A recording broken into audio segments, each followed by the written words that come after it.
Praise the Lord. Praise the Lord. Praise the Lord.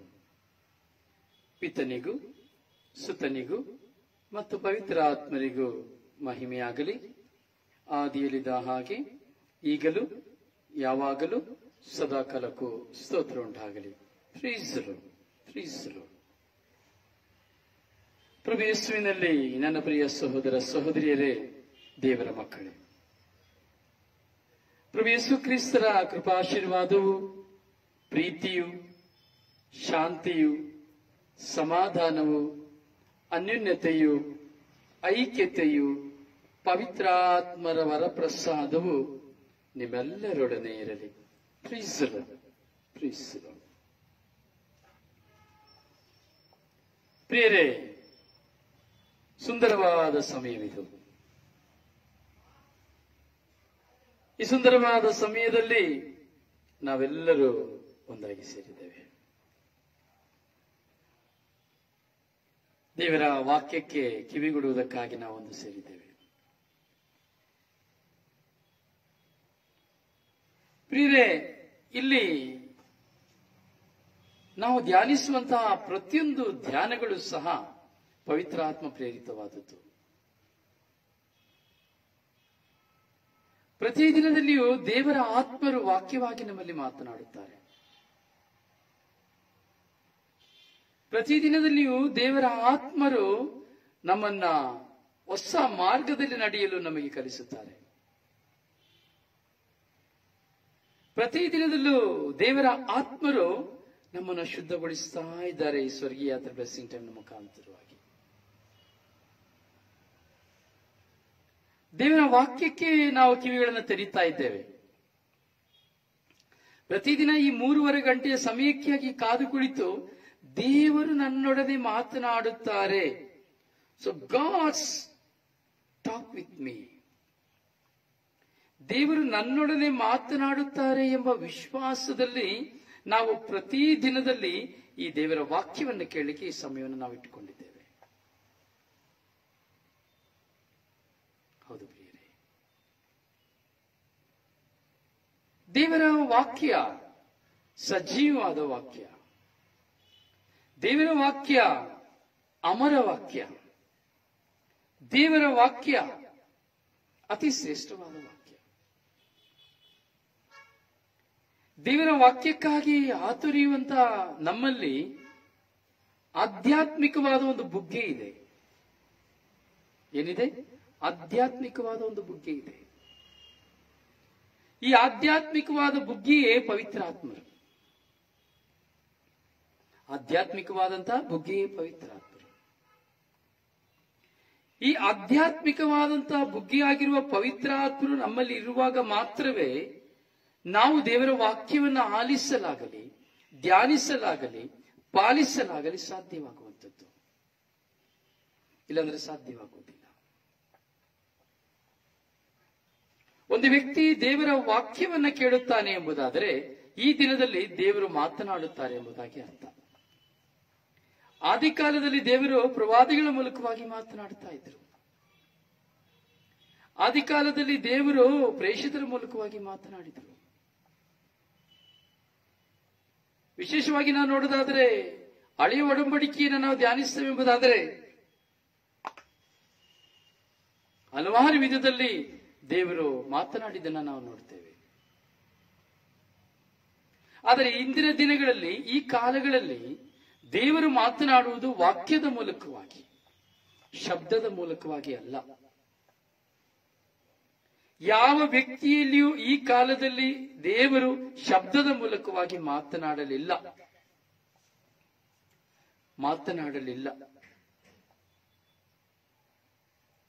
ಎಷ್ಟೋ ಜನರು ಹೇಳುವ ಮಾತುಗಳಿಗೆ ನಾವು ಕಿವಿಗೊಡಬಹುದು. ದೇವರು ಮಾತನಾಡುತ್ತಾರೆ ಎಂಬ ಮಾತಿಗೆ ಕಿವಿಗೊಡಬಹುದು. ಆದರೆ ದೇವರ ಶಬ್ದವನ್ನ ಯಾವ ವ್ಯಕ್ತಿಯು ಕೇಳಲು ಸಾಧ್ಯವಿರಬಹುದು, ಆದರೆ ಇಂದಿನ ಯುಗದಲ್ಲಿ ಸಾಧ್ಯವಿಲ್ಲ. ದೇವರು ಶಬ್ದವಾಗಿ ಯಾರೊಂದಿಗೂ ಮಾತನಾಡಿಲ್ಲ. ಯಾಕೆ ಬ್ರದರ್ ಹೀಗೆ ಹೇಳ್ತೀರಿ ಎಂಬುದಾದರೆ ನಾನು ಹೇಳುವುದು ಸತ್ಯ. ಒಂದು ವ್ಯಕ್ತಿ ದೇವರ ಶಬ್ದವನ್ನು ಕೇಳಿದ್ದೇ ಆದರೆ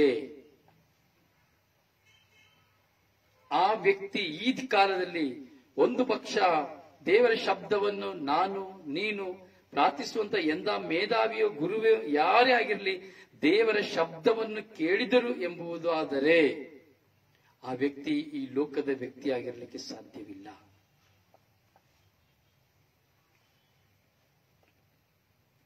ಕಾರಣ ಆ ವ್ಯಕ್ತಿಯನ್ನ ದೇವರು ಈ ಲೋಕದಲ್ಲಿ ತಾನಾಗಿಯೇ ಉಪಯೋಗಿಸುತ್ತಾರೆ, ತನ್ನಂತೆಯೇ ಉಪಯೋಗಿಸುತ್ತಾರೆ. ಸಂತ ಪೌಲರಂತೆ ಪ್ರಿಯರೇ, ದೇವರ ಶಬ್ದವನ್ನ ನಾವು ಆಲಿಸಲು ಯೋಗ್ಯರಲ್ಲ. ಆದರೂ ದೇವರ ಶಬ್ದವನ್ನು ನಾನು ಕೇಳಬೇಕೆಂಬುದು ದೇವ ಇಚ್ಛೆ ಇದ್ದು ನಾನು ದೇವರ ಶಬ್ದವನ್ನು ಕೇಳಿದೆಯಾದರೆ ನಾನು ಹೀಗೆ ಸಾಧಾರಣ ಮನುಷ್ಯನಾಗಿರಲಿಕ್ಕೆ ಸಾಧ್ಯವಿಲ್ಲ. ತಾಯಿ ಮಾತೆ ಮರಿಯಮ್ಮನವರು ದೇವರ ತಾಯಿ, ಪ್ರಭು ಯೇಸುವಿಗೆ ಜನ್ಮ ಕೊಟ್ಟವರು. ತಾಯಿ ಮಾತೆ ಮರಿಯಮ್ಮನವರು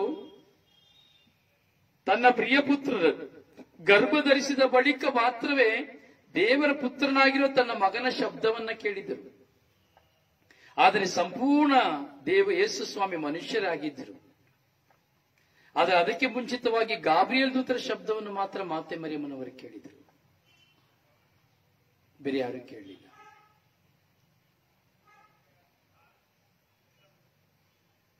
ನಿಷ್ಠಾವಂತರಾದ ಸಂತ ಜೋಸೆಫರು ಪ್ರಭು ಯೇಸುವಿಗೆ ಸಾಕು ತಂದೆಯಾದವರು.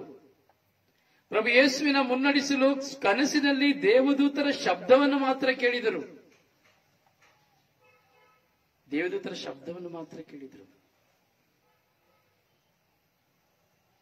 ಮೂರನೇ ಹಂತದಲ್ಲಿ ನಾವು ನೋಡುವಾಗ ಯೇಸುಸ್ವಾಮಿ ಮರಣ ಹೊಂದಿದ ಬಳಿಕ, ಯೇಸುಸ್ವಾಮಿಯ ಮರಣದ ಬಳಿಕ ಶಬ್ದವನ್ನು ಕೇಳಿದಂತಹ ವ್ಯಕ್ತಿ ಕೊನೆಯಲ್ಲಿ ಯೇಸುವನ್ನು ಕಾಣದೆ ಕ್ರೈಸ್ತರನ್ನು ಹಿಂಸಿಸುತ್ತಿದ್ದಂತಹ ಹಿಂಸಕನಾದಂತಹ ವ್ಯಕ್ತಿ ಸಂತ ಪೌಲರು ಮಾತ್ರ. ಆ ಸಂತ ಪೌಲನ ಆ ಜೀವನದ ಅನುಭವ ಇಂದಿಗೆ ಎಷ್ಟು ಮಹತ್ತರವಾಗಿದೆ ಎಂಬುದು ನಮಗೆ ಚೆನ್ನಾಗಿ ಗೊತ್ತು. ಪ್ರಿಯ, ಇವತ್ತು ನಾವು ಧ್ಯಾನಿಸ್ತಾ ಇದ್ದೇವೆ. ಅದೇ ನಾನು ಹೇಳಿದೆ, ನಾವು ಪ್ರತಿ ಈ ಕಾಲಘಟ್ಟದಲ್ಲಿ ನಾವು ನೋಡ್ತೇವೆ ಅನ್ನೋದಾದ್ರೆ ಇವತ್ತು ದೇವರು ವಾಕ್ಯವಾಗಿ ಮಾತ್ರ ಮಾತನಾಡುತ್ತಾರೆ. ಕೆಲವರಲ್ಲಿ ಮಾತ್ರ ಅಲ್ಲ, ಪ್ರಾರ್ಥಿಸುವವರಲ್ಲಿ ಮಾತ್ರ ಅಲ್ಲ, ಪ್ರತಿಯೊಬ್ಬ ಮನುಷ್ಯರಲ್ಲಿ ದೇವರಿಂದ ಮಾತನಾಡ್ತಾ ಇದ್ದಾರೆ. ಪ್ರತಿಯೊಬ್ಬ ವ್ಯಕ್ತಿಯಲ್ಲೂ ದೇವರು ಮಾತನಾಡ್ತಾ ಇದ್ದಾರೆ. ಒಂದು ವ್ಯಕ್ತಿಯಲ್ಲಿ ಅಲ್ಲ. ಯಾರಾದ್ರೂ ಹೇಳಿದ್ರೆ ಹೇಳಿ, ದೇವರ ನನ್ನ ಜೊತೆ ಮಾತಾಡ್ತಾ ಇದ್ದಾರೆ ಅಂದ್ರೆ ಇಲ್ಲ, ನಿನ್ನ ಹತ್ರ ಮಾತ್ರ ಇಲ್ಲ, ನನ್ನ ಹತ್ರನೂ ಮಾತನಾಡ್ತಾ ಇದ್ದಾರೆ. Through word of god. ಇವತ್ತೊಂದು ವ್ಯಕ್ತಿ ಪರಿವರ್ತನೆ ಹೊಂದುತ್ತಾನೆ. ಏನು ಕಾರಣ? ದೇವರ ವಾಕ್ಯವನ್ನು ಕೇಳಿದ ಕಾರಣ, ದೇವರ ವಾಕ್ಯವನ್ನು ಓದಿದ ಕಾರಣ. ಯಾರ ವಾಕ್ಯ? ದೇವರ ವಾಕ್ಯ. ದೇವರು ಪ್ರತಿಯೊಬ್ಬರೊಡನೆ ಮಾತನಾಡುತ್ತಾರೆ ವಾಕ್ಯದ ಮೂಲಕವಾಗಿ, ಶಬ್ದದ ಮೂಲಕವಾಗಿ ಅಲ್ಲ, ಅಥವಾ ದರ್ಶನದ ಮೂಲಕವಾಗಿ ಅಲ್ಲ. ಇತಿಹಾಸದ ಈ ದಿನದ ಇತಿಹಾಸ ಪುಟದಲ್ಲಿ ಎಷ್ಟೋ ಜನರನ್ನ ನೋಡ್ತೀವಿ. ಡಿವೈನ್ ಧ್ಯಾನ ಮಂದಿರದಲ್ಲಿ ಸಾಕಷ್ಟು ಜನ ಸಾಕ್ಷಿಗಳು ಕೊಟ್ಟಿದ್ದಾರೆ. ನಾನು ದೇವರನ್ನ ನೋಡಿದೆ, ನಾನು ಹಾಗೆ ನೋಡಿದೆ, ನಾನು ಹೀಗೆ ನೋಡಿದೆ. ನೋಡಿದವರ ಜೀವನ ಏನಾದರೂ ಬದಲಾವಣೆ ಆಗಿದೆಯಾ? ಯಾರ ಜೀವನವಾದರೂ ಬದಲಾವಣೆಯನ್ನು ನೋಡಿದ್ದೀರಾ? ದೇವರನ್ನ ನೋಡಿದಂತವರ ಜೀವನ ಬದಲಾವಣೆ ನೋಡಿದ್ದೀರಾ? ಆದಿಕಾಲದಲ್ಲಿ ದೇವರನ್ನ, ಆ ದೇವರ ಬೆಳಕನ್ನು ನೋಡುವಾಗಲೇ ಮುಖ ಮುಚ್ಚಿಕೊಂಡ್ಬಿಡ್ತಾ ಇದ್ರು. ಅಯ್ಯೋ, ನನಗೆ ನೋಡ್ಲಿಕ್ಕೆ ಬೇಡಪ್ಪ, ಆಗುದಿಲ್ಲ ಎಂಬುದಾಗಿ ಸತ್ತು ಹೋಗ್ತೇನೆ ಅಂತ ಹೇಳ್ತಾ ಇದ್ರು. ಆದರೆ ಇವತ್ತು ದೇವರನ್ನ ನಾವು ದಿನಂಪ್ರತಿ ವಾಕ್ಯದ ಮೂಲಕವಾಗಿ ನೋಡ್ತಾ ಇದ್ದೇವೆ. ದೇವರನ್ನ ನಿಜವಾಗಿ ಇವತ್ತಿಗೂ ಸಹ ಕಥೋಲಿಕ ಧರ್ಮಸಭೆಯಲ್ಲಿ ಪರಮಪ್ರಸಾದ ಸಂಸ್ಕಾರದ ಮೂಲಕವಾಗಿ ನಾವು ನೋಡ್ತಾ ಇದ್ದೇವೆ. We are seeing everybody Jesus. ಆದರೆ ಯಾಕೆ ನಾವು ಇನ್ನೊಬ್ಬರನ್ನ ಅವಲಂಬಿಸಿಕೊಳ್ತಾ ಇದ್ವಿ ಗೊತ್ತಿಲ್ಲ. ಅಜ್ಞಾನವು, ದಡ್ಡತನವು, ಅಥವಾ ನಮ್ಮನ್ನೇ ನಾವು ಕೀಳಿರಿಮೆ ಪಡಿಸಿಕೊಳ್ಳುವಂತಹ ಸ್ವಭಾವ ಎಂಬುದನ್ನು ಚಿಂತಿಸಬೇಕು. Praise the Lord, praise the Lord, praise the Lord. ಹೌದು ಪ್ರಿಯ ಸಹೋದರನೇ, ಸಹೋದರಿ, ದೇವರ ವಾಕ್ಯವು ನಮ್ಮೊಂದಿಗೆ ಮಾತನಾಡುತ್ತದೆ. ದೇವರು ನನ್ನೊಡನೆ ಮಾತನಾಡುತ್ತಾರೆ. ವಾರ್ತೆ ಎಂಬುವರು ಮನುಷ್ಯರಾದರೂ ನಮ್ಮಲ್ಲಿ ವಾಸ ಮಾಡಿದರು. ವಾರ್ತೆ ಎಂಬುವರು ಮನುಷ್ಯರಾದರೂ ನಮ್ಮಲ್ಲಿ ವಾಸ ಮಾಡಿದರು. ಮಾಂಸವಾಗಿ, ವಾಕ್ಯವಾಗಿ ಇಂದಿಗೂ ದೇವರು ನಮ್ಮಲ್ಲಿ ಮಾತನಾಡ್ತಾ ಇದ್ದಾರೆ, ವಾಸ ಮಾಡ್ತಾ ಇದ್ದಾರೆ. ಆದರೆ ಯಾರಿಗೂ ಇದರ ವಿಶ್ವಾಸ ಇಲ್ಲ, ಯಾರಿಗೂ ನಮಗೆ ಈ ಚಿಂತನೆಗಳಿಲ್ಲ. ವೈ? ಯಾಕೆ?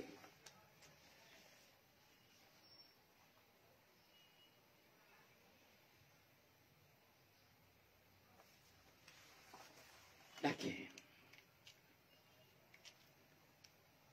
ನಮಗೆ ಕಾನ್ಫಿಡೆನ್ಸ್ ಇಲ್ಲ? ದೇವರು ನನ್ನ ಜೊತೆ ಮಾತನಾಡ್ತಾ ಇದ್ದಾರೆ ಅಂತ ನನಗೆ ಕಾನ್ಫಿಡೆನ್ಸ್ ಇಲ್ಲ. ಇದೇ ಕಾರಣ, ಬೇರೆ ಏನಿಲ್ಲ. ನಮ್ಮ ವಿಶ್ವಾಸ ಪರಿಪಕ್ವವಾಗಿಲ್ಲ. ಇದೇ ಕಾರಣ, ಬೇರೆ ಏನಿಲ್ಲ. ನೀವು ನನ್ನ ಮುಂದೆ ಇದ್ದೀರಿ, ನೀವು ನನ್ನ ಮುಂದೆ ಇದ್ದೀರಿ. ನಾನು ನಿಮ್ಮಲ್ಲಿ ಕೇಳ್ತೇನೆ, ಎಷ್ಟು ಜನ ನೀವು ದೇವರ ಹತ್ರ ಮಾತಾಡಿದ್ದೀನಿ ಅಂತ ಹೇಳ್ತೀರಿ? ಎಷ್ಟು ಜನ ನಾನು ದೇವರೊಂದಿಗೆ ಮಾತನಾಡಿದ್ದೇನೆ, ದೇವರ ಶಬ್ದವನ್ನು ಕೇಳಿದ್ದೇನೆ ಎಂಬುದಾಗಿ ನೀವು ಎಷ್ಟು ಜನ ಹೇಳಲಿಕ್ಕೆ ಸಾಧ್ಯ?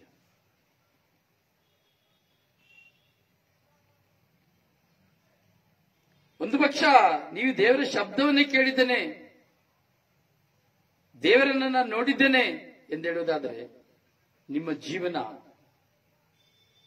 ಪಾಪದ ಒಂದು ಸೋಂಕಿದ್ರೂ ಸಹ ನೀವು ದೇವರನ್ನ ನೋಡ್ಲಿಲ್ಲ, ದೇವರು ನಿಮ್ಮ ಹತ್ರ ಮಾತಾಡಲಿಲ್ಲ.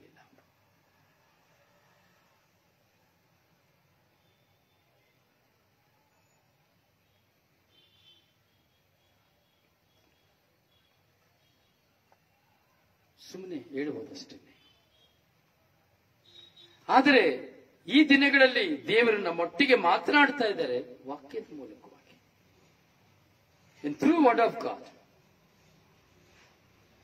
ಈಗ ನಿಮ್ಮ ಮುಂದೆ ನಿಂತಿದ್ದೇನೆ, ನಾನೆಲ್ಲ ಸತ್ಯಕರವಾದಂತಹ ಸಂಗತಿಗಳನ್ನ ಹೇಳುವುದಾದರೆ ಅದು ನಾನೆಲ್ಲ ಮಾತನಾಡುವುದು ದೇವರು. ಅದೊಂದು ಗುರುವಿನ ಮೂಲಕವಾಗಬಹುದು, ಒಂದು ಶುಶ್ರೂಷಕನ ಮೂಲಕವೂ ಆಗಬಹುದು.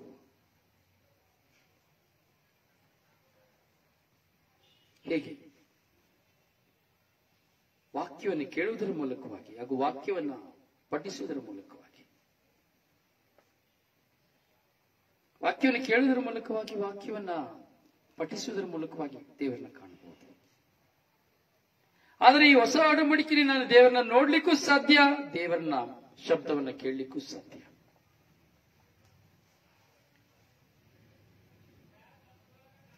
ಆದರೆ ಯಾಕೆ ಇದು ನಮಗೆ ಅರಿವಾಗ್ತಾ ಇಲ್ಲ? ಯಾಕೆ ಇದರ ಬಗ್ಗೆ ನಾವು ಸತ್ಯವನ್ನು ಅರ್ಥ ಮಾಡ್ಕೊಳ್ತಾ ಇಲ್ಲ?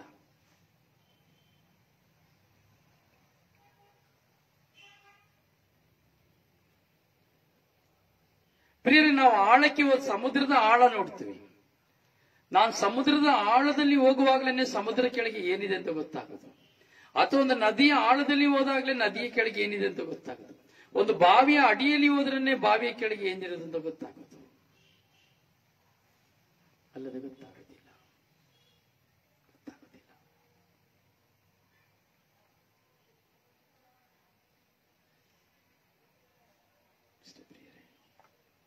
ದೇವರ ವಾಕ್ಯದ ಆಳವನ್ನು ನಾವು ನೋಡಬೇಕು. ಸಮುದ್ರದ ಆಳಕ್ಕೆ ಹೋಗಬೇಕಾಗಿಲ್ಲ. ಮನುಷ್ಯನಾಗಿರುವ ನಾನು ಬಾವಿ ಆಳದಲ್ಲಿ ದೇವರನ್ನು ನೋಡಿದರೆ ಸಾಕು, ಬಾವಿ ಆಳದಲ್ಲಿ ದೇವರನ್ನ ಅನುಭವಿಸಿದರೆ ಸಾಕು. ನನ್ನ ಜೀವನದಲ್ಲಿ ಸಾಕಷ್ಟು ಬದಲಾವಣೆ ಬರ್ತದೆ. ನಿಜ ಹೇಳ್ತೇನೆ, ಈಗ ನನ್ನ ಮುಂದೆ ಎಷ್ಟೋ ಜನ ನೀವು ವಿಶ್ವಾಸಿಗಳಿದ್ದೀರಿ, ನನಗಿಂತ ಹೆಚ್ಚಾದ ವಿಶ್ವಾಸಿಗಳಿದ್ದೀರಿ. ನೀವೆಷ್ಟೋ ಜನ ದೇವರನ್ನ ಅನುಭವಿಸ್ತಾ ಇದ್ದೀರಿ. ದೈವಾನುಭವ ಎಷ್ಟೋ ಜನರು ನೀವು ಅನುಭವಿಸ್ತಾ ಇದ್ದೀರಿ. ಆ ದೈವಾನುಭವ ನೀವು ಅನುಭವಿಸ್ತಾ ಇರೋದ್ರಿಂದಲೇ ನಿಮಗೆ ಪಾಪ ಮಾಡಲಿಕ್ಕೆ ಆಗ್ತಾ ಇಲ್ಲ, ಅಥವಾ ಕೆಟ್ಟದ್ದು ಮಾಡಲಿಕ್ಕೆ ಆಗ್ತಾ ಇಲ್ಲ, ವಿಚಾರ ಮಾಡಲಿಕ್ಕೆ ಆಗ್ತಾ ಇಲ್ಲ, ಸುಳ್ಳು ಹೇಳಲಿಕ್ಕೆ ಆಗ್ತಾ ಇಲ್ಲ, ಭಯ ಬರ್ತಾ ಇದೆ. So God's fear with you, ದೇವರ ಭಯ ನಿಮ್ಮಲ್ಲಿದೆ ಅಂದರೆ ನೀವು ದೇವರನ್ನ ಕಂಡುಕೊಂಡಿದ್ದೀರಿ ಅಂತೇಳಿ ಅರ್ಥ. ದೇವರು ಮಾತನಾಡಿದ ನಿಮ್ಮ ಹೃದಯದಲ್ಲಿ ಇದೆ ಎಂಬುದಾಗಿ ಅರ್ಥ. ದೇವರನ್ನು ನೀವು ನೋಡ್ತಾ ಇದ್ದೆ ಎಂಬುದಾಗಿ ಅರ್ಥ. ಇದು ಸತ್ಯ.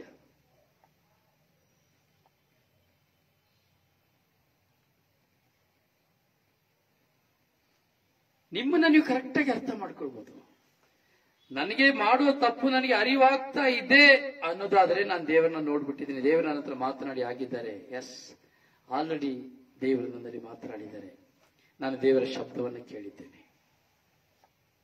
ಅದು ನಿಮ್ಮ ಹೃದಯದಲ್ಲಿ ಇರುವ ಕಾರಣ ನಿಮಗೆ ಪಾಪ ಮಾಡ್ಲಿಕ್ಕೆ ಆಗ್ತಾ ಇಲ್ಲ, ಮೋಸ ಮಾಡ್ಲಿಕ್ಕೆ ಆಗ್ತಾ ಇಲ್ಲ, ವಂಚನೆ ಮಾಡ್ಲಿಕ್ಕೆ ಆಗ್ತಾ ಇಲ್ಲ, ಜಗಳ ಮಾಡ್ಲಿಕ್ಕೆ ಆಗ್ತಾ ಇಲ್ಲ, ಹೊಲಸು ಮಾತು ಬರ್ತಾ ಇಲ್ಲ, ಚಾಡಿ ಮಾತು ಬರ್ತಾ ಇಲ್ಲ. ಏನ್ ಚಿಕ್ಕ ತಪ್ಪು ಮಾಡಿದ್ರು ಮನಸ್ಸಿನಲ್ಲಿ ಭಯ, ಏನ್ ಚಿಕ್ಕ ತಪ್ಪು ಮಾಡಿದ್ರು ಹೇಳಿದ್ರುವೆ ಮನಸ್ಸಿನಲ್ಲಿ ಆತಂಕ. ಅಯ್ಯೋ ನಾನು ತಪ್ಪು ಮಾಡಿಬಿಟ್ಟೆ, ಅಯ್ಯೋ ತಪ್ಪು ಮಾಡಿಬಿಟ್ಟೆ. ಯಾಕೆ? ವೈ? ದೇವರು ನಿನ್ನೊಡನೆ ಇದ್ದಾರೆ. God is staying with you. God is staying with you.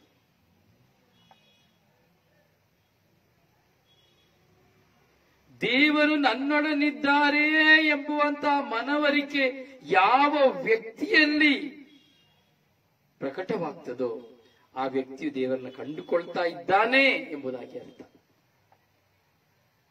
ಕಂಡುಕೊಳ್ತಾನೆ ಎಂಬುದಾಗಿ ಅರ್ಥ. ಪ್ರಿಯರೇ, ಈ ದಿನದಲ್ಲಿ ನಾವು ಮಾರ್ಕನ ಶುಭ ಸಂದೇಶ 10ನೇ ಅಧ್ಯಾಯವನ್ನು ನಾವು ಧ್ಯಾನಿಸ್ತೇವೆ. ಮಾರ್ಕನ ಶುಭ ಸಂದೇಶ 10ನೇ ಅಧ್ಯಾಯವನ್ನು ಧ್ಯಾನಿಸಬೇಕಾದ್ರೆ ಅಲ್ಲಿ ಒಂದು ಘಟನೆಯನ್ನು ನಾವು ನೋಡ್ತೇವೆ. ಸಿರಿವಂತರಿಗೆ ಸವಾಲು ಎಂಬಂತ ಒಂದು ಘಟನೆ.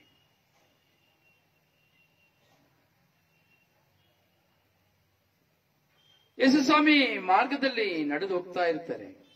ಮಾರ್ಕನ ಶುಭ ಸಂದೇಶ 10ನೇ ಅಧ್ಯಾಯ 17ನೇ ವಾಕ್ಯ ನಾವು ತೆಗೆದುಕೊಳ್ಬೇಕಾದ್ರೆ, ಈಗ ಗುರುಗಳು ಯಾರು ನಡ್ಕೊಂಡು ಹೋಗ್ತಾ ಇರ್ತಾರೆ, ಯಾವ್ದು ಗುರುಗಳು ಅಥವಾ ಯಾರೋ ಬ್ರದರ್ಸ್, ಯಾರು ವಿಶ್ವಾಸಿಗಳು ನಡ್ಕೊಂಡು ಹೋಗ್ತಾ ಇರ್ತಾರೆ. ಏನ್ ಮಾಡ್ತೇವೆ? ಓಡಿ ಹೋಗ್ತೇವೆ. ಬ್ಲೆಸ್ ಮಿ ಸ್ವಾಮಿ, bless me father, praise the lord ಸ್ವಾಮಿ, ನಮಸ್ಕಾರ ಸ್ವಾಮಿ, ಪ್ರೈಸ್ ದಿ ಲಾರ್ಡ್ ಬ್ರದರ್, ನಮಸ್ಕಾರ ಬ್ರದರ್, ನಮಸ್ಕಾರ ಅಣ್ಣ. ಯಾರನ್ನಾದ್ರೂ ಹಿರಿಯನ್ನ ನೋಡಿದ್ರೆ, ಮೇಧಾವಿಗಳನ್ನ ನೋಡಿದ್ರೆ, ನಮಗೆ ಗೊತ್ತಿರೋ ನೋಡಿದ್ರೆ ನಾವು ಹೋಗಿ ಅವ್ರನ್ನ ವಿಶ್ ಮಾಡ್ತೇವೆ. ಪ್ರಿಯ, ಇದೇ ರೀತಿಯಾಗಿ ಯೇಸು ಸ್ವಾಮಿ ಒಂದು ದಿನ ನಡ್ಕೊಂಡು ಹೋಗ್ತಾ ಇರಬೇಕಾದ್ರೆ ಒಂದು ವ್ಯಕ್ತಿ ಯೇಸು ಸ್ವಾಮಿ ಬಳಿ ಓಡಿ ಹೋಗ್ತಾನೆ. ಓಡಿ ಹೋಗಿ ಹೇಳ್ತಾನೆ, ಒಳ್ಳೆ ಗುರುವೇ, ಒಳ್ಳೆ ಗುರುವೇ. ದೇವರ ಯೇಸುವಿನ ಗುಣಗಾನ ಮಾಡ್ತಾನೆ, ನೀವು ಒಳ್ಳೆಯವರು ಅಂತ ಹೇಳ್ತಾನೆ, ನೀವು ಒಳ್ಳೆ ಗುರುವೇ.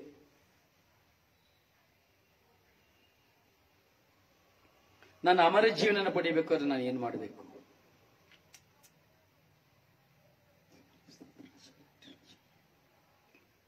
ನನ್ನ ಅಮರ ಜೀವನ, ನನ್ನ ಜೀವನ ಅಮರವಾಗಬೇಕು, ನಾನು ಏನ್ ಮಾಡಬೇಕು? ನಾನು ಸ್ವರ್ಗರಾಜ್ಯವನ್ನು ಸೇರ್ಬೇಕು ಅಂದ್ರೆ ಏನ್ ಮಾಡಬೇಕು? ಅದೇ ಪ್ರಶ್ನೆ ನಾನು ನಿಮ್ಮನ್ನ ಕೇಳ್ತಾ ಇದ್ದೇನೆ. ಅಮರ ಜೀವನ ಪಡಿಬೇಕು ಅಂದ್ರೆ ಏನ್ ಮಾಡಬೇಕು? ಸ್ವರ್ಗರಾಜ್ಯವನ್ನು ಸೇರ್ಬೇಕು ಅಂದ್ರೆ ಏನ್ ಮಾಡಬೇಕು?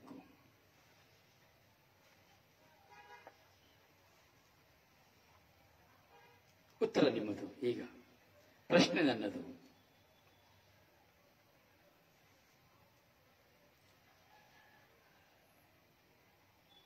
ನನಗೆ ಸ್ವರ್ಗರಾಜ್ಯವನ್ನು ನಾನು ಸೇರ್ಬೇಕು ಅಂದ್ರೆ ನಾನು ಏನ್ ಮಾಡಬೇಕು?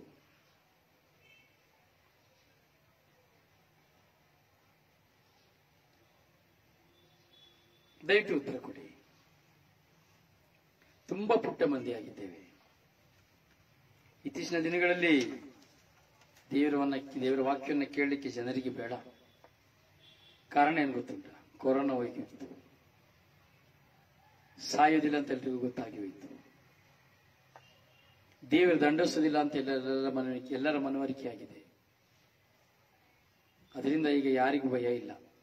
ಈಗ ದೇವರ ವಾಕ್ಯನ ಕೇಳಬೇಕು ಅಂದ್ರೆ ತುಂಬಾ ಕಷ್ಟ. ಯಾಕೆ ನಾವೆಲ್ಲ ಸರ್ಚ್ ಮಾಡ್ತಾ ಇದ್ದೇವೆ. ಜನ ದೇವರ ವಾಕ್ಯದಿಂದ ದೂರವಾಗ್ತಾ ಇದ್ದಾರೆ. ದೇವರ ವಾಕ್ಯವನ್ನು ಸಾರುವವರೇ ಇವತ್ತು ದೇವರ ವಾಕ್ಯವನ್ನು ಸಾರುವುದನ್ನು ಬಿಟ್ಟು ದೂರ ಹೋಗ್ತಾ ಇದ್ದಾರೆ. ಹಾಗಿರುವಾಗ ನಾನು, ನೀವು, ನಮ್ಮ ಸಮೂಹ, ನಮ್ಮ ಕುಟುಂಬ ಇವತ್ತು ದೇವರ ವಾಕ್ಯಕ್ಕೆ ಯಾರು ಹತ್ತಿರವಾಗ್ತಾ ಇಲ್ಲ. ದೇವರ ವಾಕ್ಯಕ್ಕೆ ನಾವು ಇವತ್ತು ಹತ್ತಿರವಾಗ್ತಾ ಇಲ್ಲ. ದೇವರ ವಾಕ್ಯಕ್ಕೆ ಹತ್ತಿರವಾಗ್ತೇವೆ ಕೆಲವು ಕ್ಷಣಗಳು ಮಾತ್ರ ಅಥವಾ ಒಂದು ತಾಸುಗಳು ಮಾತ್ರ. ನಮ್ಮ ಅವಶ್ಯಕತೆಗಳಿಗಾಗಿ ಮಾತ್ರ ದೇವರ ಹತ್ತಿರ ಹೋಗ್ತೇವೆ. ಆದರೆ ದೇವರ ವಾಕ್ಯದ ಹತ್ತಿರ ನಾವು ಯಾರು ಒಂದಾಗ್ತಾ ಇಲ್ಲ. ದೇವರ ವಾಕ್ಯವನ್ನು ನಾವು ಯಾರು ಹಿಂಬಾಲಿಸ್ತಾ ಇಲ್ಲ.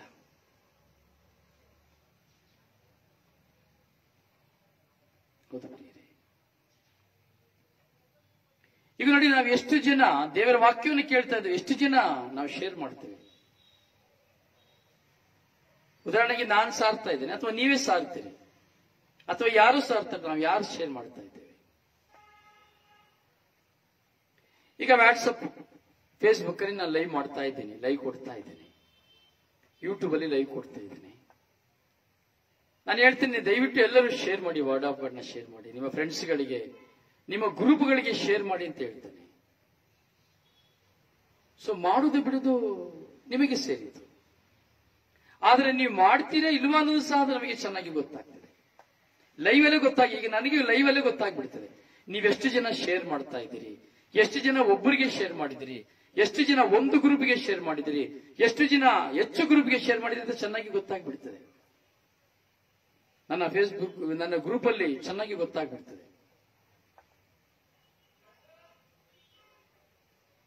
ಈಗ ನನ್ನ ಮುಂದೆ LNT ಸಿಲ್ವಾ ಇದ್ದಾರೆ, ಚೆನ್ನಾಗಿ ಗೊತ್ತಾಗ್ತದೆ ಅವ್ರು ಶೇರ್ ಮಾಡ್ತಾ ಇದ್ದಾರ, ಶೇರ್ ಮಾಡಿದಾರ, ಈಗ ಆಲ್ರೆಡಿ ಶೇರ್ ಮಾಡಿದಾರ ಅಂತ ಗೊತ್ತಾಗ್ತದೆ. ಲೀನಾ ಮಸ್ಕರ್ನಿಸ್ ಇದ್ದಾರೆ, ಶೇರ್ ಮಾಡಿದಾರ ಅಂತ ಗೊತ್ತಾಗ್ತದೆ. ಅನಿತಾ ಇದ್ದಾರೆ, ಶೇರ್ ಮಾಡಿದಾರ ಅಂತ ಗೊತ್ತಾಗ್ತದೆ. ಸುನೀತಾ ಕುಟಿನ ಇದ್ದಾರೆ. ಸೊ ಹಲವಾರು ಜನ ಶೇರ್ ಮಾಡಿ, ಅಲ್ಲಿ ಗೊತ್ತಾಗ್ತದೆ ಚೆನ್ನಾಗಿ.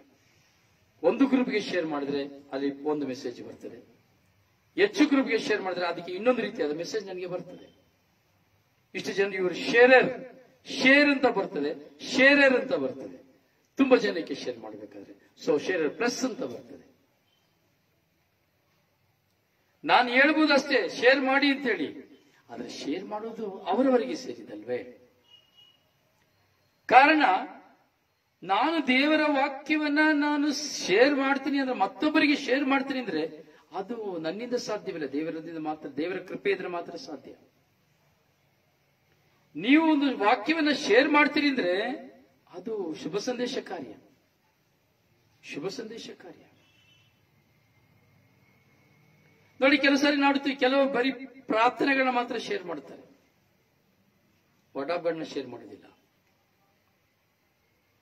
ನಾನು ಸಹ ನೋಡ್ತೀನಿ, ನನ್ನಲ್ಲಿ ಸುಮಾರು 120 ಗ್ರೂಪ್ ಇದೆ ನನ್ನ ಮೊಬೈಲ್ ಅಲ್ಲಿ. ಆ 120 ಗ್ರೂಪ್ಗಳು ಸಾವಿರಾರು ಗ್ರೂಪ್ಗಳಾಗಿ ಬದಲಾವಣೆ ಆಗ್ತದೆ. ಈ ಎಷ್ಟು ಸಾವಿರಾರು ಗ್ರೂಪ್ಗಳಾದ್ರೂ ಸಹ ಯಾವ ಗ್ರೂಪಿಂದಲ್ಲ ಯಾರೆಲ್ಲ ಶೇರ್ ಮಾಡ್ತಾರೆ ಅಂತ ನನಗೆ ಚೆನ್ನಾಗಿ ಗೊತ್ತಾಗ್ತದೆ. ಕೆಲವರು ನಾನು ಮಾಡ್ತೀನಿ ಅಂತ ಹೇಳ್ಬೋದು, ಆದ್ರೆ ಅವ್ರು ಮಾಡಿದ್ರೆ ಇಲ್ವ ಅಂತ ನನಗೆ ಗೊತ್ತಾಗ್ತದೆ. ಯಾವುದನ್ನ ಶೇರ್ ಮಾಡಿದ್ರು, ಎಷ್ಟು ಗ್ರೂಪ್ಗೆ ಶೇರ್ ಮಾಡಿದ್ರು, ಅವ್ರು ಎಷ್ಟು ಗ್ರೂಪಿನಲ್ಲಿ ಇದ್ದಾರೆ ಎಲ್ಲವೂ ಗೊತ್ತಾಗ್ತದೆ. ಈಗ ಮನುಷ್ಯರಾಗಿರುವಂತ ನಾನೇ ಇದನ್ನ ಅರಿಬೇಕಾದ್ರೆ ದೇವರಿಗೆ ಯಾವುದು ಅರಿವಿಲ್ಲ, ದೇವರಿಗೆ ಯಾವುದು ಗೊತ್ತಿಲ್ಲ.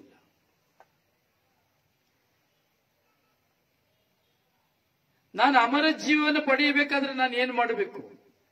ಮೊದಲನೇದಾಗಿ ನಾನು ಧ್ಯಾನಿಸ್ತೇನೆ ಅಂದ್ರೆ, ಅಮರ ವಾಕ್ಯವನ್ನ ನಾನು ಪಡೆಯಬೇಕಾದ್ರೆ ಮತ್ತೊಬ್ಬರನ್ನ ಪರಿವರ್ತಿಸಬೇಕು.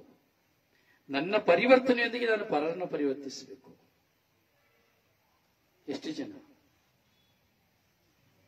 ನಾವೆಷ್ಟು ಜನ? ಆ ವಾಕ್ಯವನ್ನ ನಾವು ಧ್ಯಾನಿಸಿ ಬರ್ಬೇಕಾದ್ರೆ ಯೇಸುಸ್ವಾಮಿ 10ನೇ ಅಧ್ಯಾಯ 18ನೇ ವಾಕ್ಯದಲ್ಲಿ ಹೇಳ್ತಾರೆ, ನೀನು ಅಮರ ಜೀವನನ ಪಡೆಯಬೇಕು ಅಂದ್ರೆ ನೀನು ಕಟ್ಟಳೆಗಳನ್ನ ಅನುಸರಿಸು, ಕಟ್ಟಳೆನ ಅನುಸರಿಸು, ದೈವಾಜ್ಞೆಗಳನ್ನು ನೀನು ಅನುಸರಿಸು.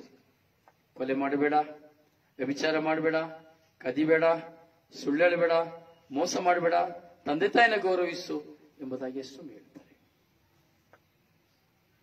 ಅಮರ ಜೀವ ಪಡಿಬೇಕಾದ್ರೆ ಇದು ನಮಗೆ ಗೊತ್ತಿಲ್ವಾ? ಈ ದಿನದಲ್ಲಿ ಇದು ನಮಗೆ ಗೊತ್ತಿಲ್ವಾ? ನಮಗೂ ಸ್ವರ್ಗಕ್ಕೆ ಹೋಗಬೇಕೆಂಬ ಆಸೆ, ಆದರೆ ಎಷ್ಟು ಜನ ನಾವು ಈ ಅಮರ ಜೀವನವನ್ನು ಪಡೀಲಿಕ್ಕೆ ಪ್ರಯತ್ನಿಸ್ತಾ ಇದ್ದೇವೆ? ಖಂಡಿತವಾಗಿ ಪ್ರಯತ್ನಿಸ್ತಾ ಇದ್ದೇವೆ, ಆದರೆ ಎಷ್ಟು ಜನ ನಾವು ತಡೆ ಹಿಡಿತಾ ಇದ್ದೇವೆ ಇವುಗಳಿಂದ ನಾವು ಎಷ್ಟು ಜನ ಹೊರಗೆ ಬರ್ತಾ ಇದ್ದೇವೆ? ಅಥವಾ ನಮಗೆ ಎಷ್ಟು ಜನರಿಗೆ ತಪ್ಪಿನ ಪಾಪದ ಅರಿವು ಆಗ್ತಾ ಇದೆ? ಎಷ್ಟು ಜನರಿಗೆ ಆಗ್ತಾ ಇದೆ?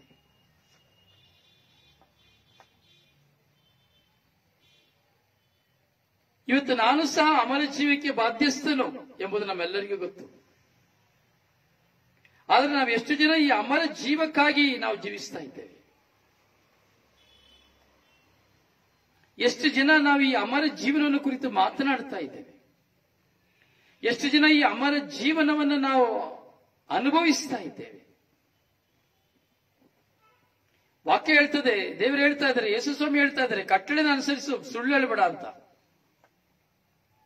ಎಷ್ಟು ಜನ ನಾವು ಸುಳ್ಳು ಹೇಳ್ತಾ ಇಲ್ಲ?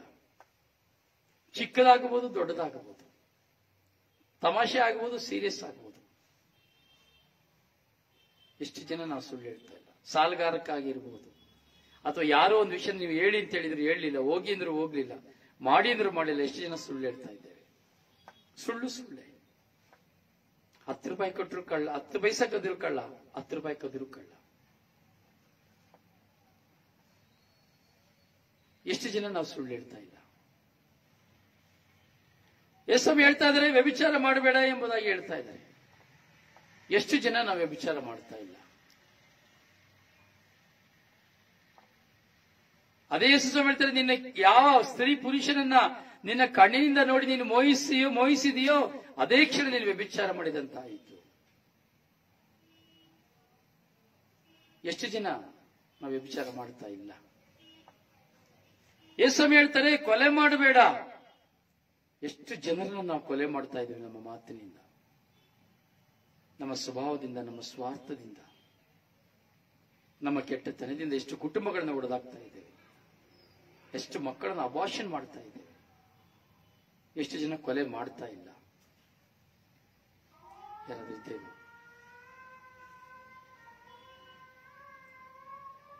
ಕಟ್ಟಳೆಗಳನ್ನ ಪಾಲಿಸಿ ಎಂಬುದಾಗಿ ಯೇಸು ಸ್ವಾಮಿ ನಮಗೆ ಹೇಳಿದ್ರು. ಮೋಸ ಮಾಡಬೇಡ ಅಂತ ಹೇಳಿದ್ರು. ನಾವೇನ್ ಮಾಡ್ತಾ ಇದ್ದೇವೆ? ನಾವೇನ್ ಮಾಡ್ತಾ ಇದ್ದೇವೆ? ಮೋಸ. ಗಂಡನಿಗೆ, ಹೆಂಡತಿಗೆ, ಮಕ್ಕಳಿಗೆ, ಸಮೂಹದಲ್ಲಿ, ಕೆಲಸ ಮಾಡುವ ಸ್ಥಳದಲ್ಲಿ ಮೋಸ ಮಾಡ್ತಾ ಇದ್ದೇವೆ. ಅವಿಧೇಯತೆ ಎಲ್ಲ ಮೋಸ. ಯಾವ್ದು ಗೊತ್ತಾ? ನಾನು ಮೋಸನೇ ಮಾಡಲಿಲ್ಲ. ನಾವು ಅವಿಧೇಯತೆಯಿಂದ ಇರುವುದೆಲ್ಲವೇ ಮೋಸ. ನಾವು ಅವಿಧೇಯತೆಯಲ್ಲಿ ಇಲ್ಲದಿರುವುದೆಲ್ಲವೂ ಮೋಸ. ಎಷ್ಟು ಜನ ವಿಧೇಯತೆಯಲ್ಲಿ ನಾವಿದ್ದೇವೆ? ನಮ್ಮ ಕರ್ತವ್ಯದಲ್ಲಿ, ಕುಟುಂಬ ಕರ್ತವ್ಯದಲ್ಲಿ, ಕೆಲಸದ ಕರ್ತವ್ಯದಲ್ಲಿ, ಒಂದು ಬಡವನಿಂದ ಹಿಡಿದು, ಒಂದು ಭಿಕ್ಷುಕನಿಂದ ಹಿಡಿದು, ರಸ್ತೆಯಲ್ಲಿರುವಂತಹ ಭಿಕಾರಿಯಿಂದ ಹಿಡಿದು ನನ್ನ ಮನೆಯ ತನಕ ಎಷ್ಟು ಜನ ನಾವು ವಿಧೇಯತೆಯಲ್ಲಿದ್ದೇವೆ? ಪ್ರಾರ್ಥಿಸಲಿಲ್ಲ ಅಂದ್ರೂ ಮೋಸನೇ. ಹೇಳ್ಬೋದು, ನಾನು ಮೋಸನೇ ಮಾಡಿಲ್ಲ ಬ್ರದರ್. ನೀನು ಪ್ರಾರ್ಥಿಸಲಿಲ್ಲ ಅಂದ್ರೆ ಮೋಸ. ದೇವರ ಮುಂದೆ ಹೋಗ್ಲಿಲ್ಲ ಅಂದ್ರೆ ಅವಿಧೇಯತೆ. ಕಾರಣ ನನಗೆ ದೇವರು ಎಲ್ಲವನ್ನೂ ಕೊಡ್ತಾ ಇದ್ದಾರೆ, ನಾನು ದೇವರ ಹತ್ರ ಹೋಗ್ತಾ ಇಲ್ಲ. ಅವಿಧೇಯತೆ, ಮೋಸ.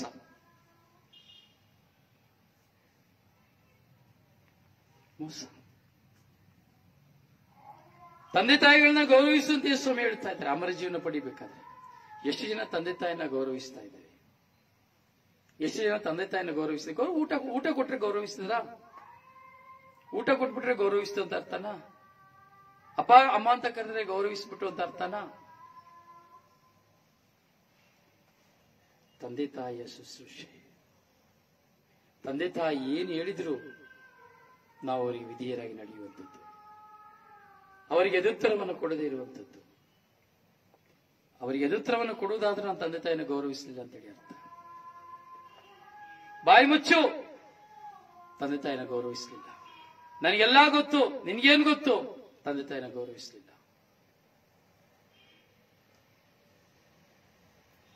ಈ ಒಂದು ವಿಷಯನೇ ತೆಗೆದುಕೊಳ್ಳಿ. ನಾವು ಪುಟ್ಟ ಮಂದಿಯಾಗಿ ದೇವರ ಸಾಮ್ರಾಜ್ಯವನ್ನು ನಾವು ಧ್ಯಾನಿಸ್ತಾ ಇದ್ದೇವೆ. ಎಷ್ಟು ಮಂದಿ ಈ ಕಟ್ಟಳೆಯನ್ನು ಅನುಸರಿಸ್ತಾ ಇದ್ದೇವೆ? ಎಷ್ಟು ಮಂದಿ ದೇವರ ವಾಕ್ಯಕ್ಕೆ ನಾವು ಕಿವಿಗೊಟ್ಟಿದ್ದೇವೆ? ಅಥವಾ ಎಷ್ಟು ಮಂದಿ ನಾವು ದೇವರ ನನ್ನ ಜೊತೆ ಮಾತನಾಡಿದ್ರು ಅದರಿಂದ ನಾನು ಬಿಟ್ಟು ಬಿಡಬೇಕು ಅಂತೇಳಿ ನಮ್ಮ ಜೀವನ ಬದಲಾಯಿಸಿಕೊಳ್ಬೇಕು ಅಂತ ಪ್ರಯತ್ನ ಪಟ್ಟಿದ್ದೇವೆ, ಪಡ್ತಾ ಇದ್ದೇವೆ. ಈಗ ಈ ಒಂದು 5 ವಿಷಯವನ್ನು ನಾವು ಧ್ಯಾನಿಸಿದೆವು. ಯಾರಿಗೆ ಹೇಳಲಿಕ್ಕೆ ಸಾಧ್ಯ ನಾನು ಕಟ್ಟಳೆಗಳನ್ನ ಅನುಸರಿಸ್ತಾ ಇದ್ದೇನೆ? ಯಾರಾದ್ರೂ ಇದ್ದೀರಾ?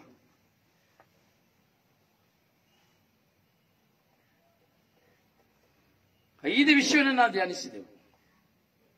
ಇಲ್ಲ ಬ್ರದರ್, ನಾನು ಕಟ್ಟಳೆನ ಅನುಸರಿಸ್ತಾ ಇದ್ದೇನೆ ಅನ್ನೋರು ಯಾರಾದ್ರೂ ಇದ್ದೀರಾ? ಇದ್ದೇವಾ?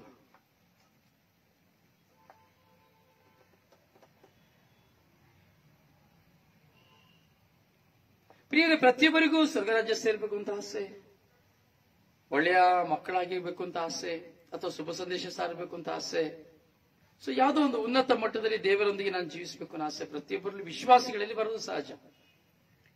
ಆದರೆ ಎಷ್ಟು ಜನ ನಮ್ಮ ಜೀವನದಲ್ಲಿ ಅವುಗಳನ್ನ ಅಳವಡಿಸಿಕೊಳ್ತಾ ಇದ್ದೇವೆ, ಸ್ವಂತವಾಗಿಸಿಕೊಂಡಿದ್ದೇವೆ? ಇದು ಅತಿ ಮುಖ್ಯ.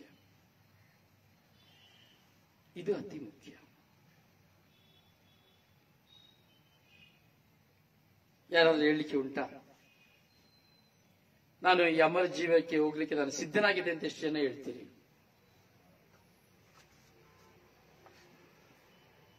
ಎಷ್ಟು ಜನ ಹೇಳ್ತೀರಿ? ಉತ್ತರ ಕೊಡಬಹುದು.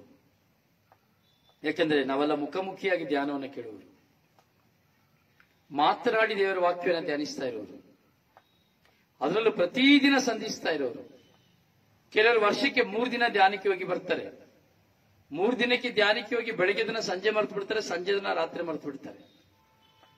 ಆದ್ರೆ ನಾವು ಪ್ರತಿದಿನ ನಾವು ನೋಡ್ತಾ ಇದ್ದೀವಿ ದೇವರ ವಾಕ್ಯವನ್ನು, ದೇವರ ಶಬ್ದನ ಪ್ರತಿದಿನ ಧ್ಯಾನಿಸ್ತಾ ಇದ್ದೇವೆ. ಎಷ್ಟು ಮಂದಿ ನಾನು ಅಮರ ಜೀವಕ್ಕೆ ಈಗ ನಾನು ಸಿದ್ಧನಾಗಿದ್ದೇನೆ? ಸಂತೋಷ. ಖಂಡಿತವಾಗಿ ನೀವು ಹೇಳಿದ್ರೆ ನೀವನ್ನು ನೋಡಿ ನಾವು ಸಂತೋಷ ಪಡ್ಬೋದು. ಆದ್ರೆ ಸುಳ್ಳು ಹೇಳಿದ್ರೆ ದೇವರಿಗೆ ದುಃಖ ಆಗ್ತದೆ ಅಷ್ಟೇ.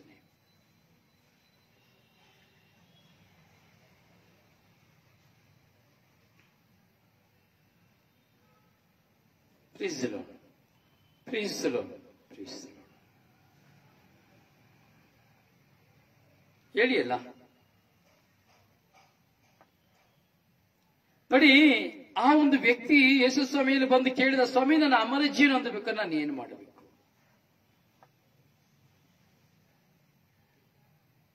ಒಳ್ಳೆಯ ಗುರುವೇ ಎಂಬುದಾಗಿ ಹೇಳಿದ. ಯೇಸು ಸ್ವಾಮಿ ಅಲ್ಲಿ ಹೇಳಿದ್ರು, ದೇವರೊಬ್ಬರೇ ಒಳ್ಳೆಯವರು, ಮಿಕ್ಕಿದವರೆಲ್ಲ ಕೆಟ್ಟವರು. ಇನ್ನೊಂದು ಕಡೆ ಇದೇ ಸಂದೇಶವನ್ನು ನಾವು ನೋಡಬೇಕಾದ್ರೆ ಮತ್ತಾಯನ ಶುಭ ಸಂದೇಶದಲ್ಲಿ 19ನೇ ಅಧ್ಯಾಯದಲ್ಲಿ ನಾವು ಇದೇ ಸಂದೇಶವನ್ನು ನಾವು ನೋಡ್ತೀವಿ ಅನ್ನೋದಾದ್ರೆ, ಲೂಕನ ಶುಭ ಸಂದೇಶದಲ್ಲಿ 18ನೇ ಅಧ್ಯಾಯದಲ್ಲಿ ಇದೇ ಸಂದೇಶವನ್ನು ನಾವು ನೋಡ್ತೀವಿ ಅನ್ನೋದಾದ್ರೆ, ಅಲ್ಲಿ ಇನ್ನೊಂದು ಕಡೆ ಹೋಗಿ ಮೊದಲು ಸರ್ವೇಶ್ವರನಾದ ದೇವರನ್ನ ಪೂರ್ಣ ಮನಸ್ಸಿನಿಂದಲೂ, ಪೂರ್ಣ ಹೃದಯದಿಂದಲೂ, ಪೂರ್ಣ ಆತ್ಮದಿಂದಲೂ ನೀನು ಆರಾಧಿಸು ಎಂಬುದಾಗಿ. ಈ 5 ಪ್ರಶ್ನೆಗಳನ್ನ ಯೇಸು ಸ್ವಾಮಿ ಆ ಹುಡುಗನ ಮುಂದೆ ಹೇಳ್ಬೇಕಾದ್ರೆ ಅವನು ಇದೆಲ್ಲ ನಾನು ಚಿಕ್ಕದ್ರಿಂದನೇ ಅನುಸರಿಸ್ಕೊಂಡು ಬಂದಿದ್ದೇನೆ ಎಂಬುದಾಗಿ ಹೇಳ್ತಾನೆ.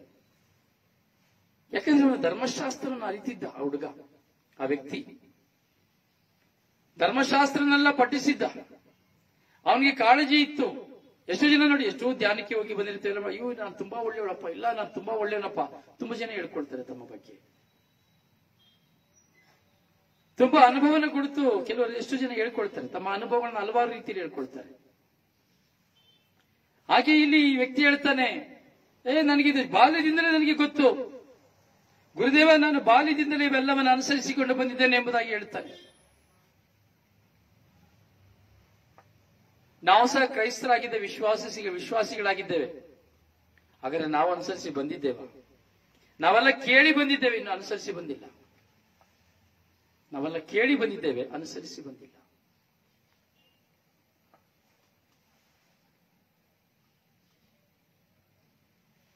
Praise the Lord. Praise the Lord. Praise the Lord. ನಮ್ಮ ಜೀವನದಲ್ಲಿ ನಾವು ಅನುಸರಿಸಬೇಕು ಪ್ರಿಯರೇ. ಈ ವ್ಯಕ್ತಿ ಧನಿಕನಾಗಿದ್ದ, ಶ್ರೀಮಂತನಾಗಿದ್ದ. ಕೊನೆಗೆ ಇದನ್ನೆಲ್ಲ ನಾನು ಅನುಸರಿಸಿದ್ದೇನೆ ಅಂತ ಹೇಳ್ಬೇಕಾದ್ರೆ ಯೇಸು ಸ್ವಾಮಿ ಅವನಿಗೆ ಹೇಳ್ತಾರೆ,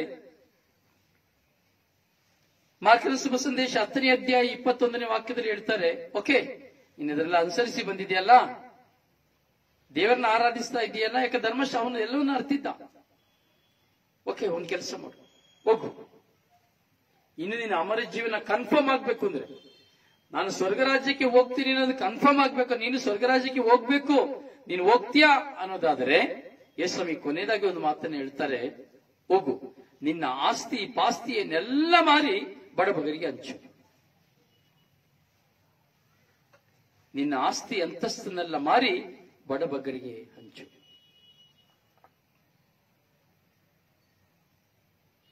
ಇದನ್ನು ಕೇಳಿದ ತಕ್ಷಣ ಅವನು, ವಾಕ್ಯ ಹೇಳ್ತದೆ, ಯೇಸು ಸ್ವಾಮಿಯ ಮಾತನ್ನು ಕೇಳಿ ಅವನು ಪೆಚ್ಚೆ ಮೊರೆ ಮುಖ ಮಾಡುತ್ತಾ ಅವನು ಹೋಗಿ ಹಿಂತಿರುಗಿದ ಎಂಬುದಾಗಿ 22ನೇ ವಾಕ್ಯದಲ್ಲಿ 10ನೇ ಅಧ್ಯಾಯದಲ್ಲಿ.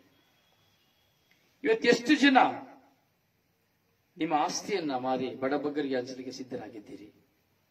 ನಾವೆಷ್ಟು ಜನ ನಮ್ಮ ಆಸ್ತಿಯನ್ನ ಮಾರಿ ಬಡಬಗ್ಗರಿಗೆ ಹಂಚಲಿಕ್ಕೆ ಸಿದ್ಧರಾಗಿದ್ದೇವೆ?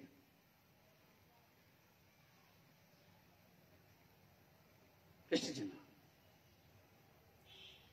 ಯೇಸು ಹೇಳ್ತಾ ಅವನಿಗೆ ಕೇಳಿ ಮೊದಲು ಹೇಳಿದ ಹಾಗೆ, ಯೇಸು ನಿನ್ನ ಕಟ್ಟಳೆಗಳನ್ನ ಅನುಸರಿಸು. ಓಕೆ ಸ್ವಾಮಿ, ಅದನ್ನು ನಾನು ಅನುಸರಿಸಿದ್ದೇನೆ. ಓಕೆ, ದೇವರನ್ನ ಆರಾಧಿಸಿದ್ರೆ ಸ್ವಾಮಿ, okay, now you can go, last chance for you. You can go and sell your all properties and serve the people, serve the ಬೆಕ್ಕರ್ಸ್.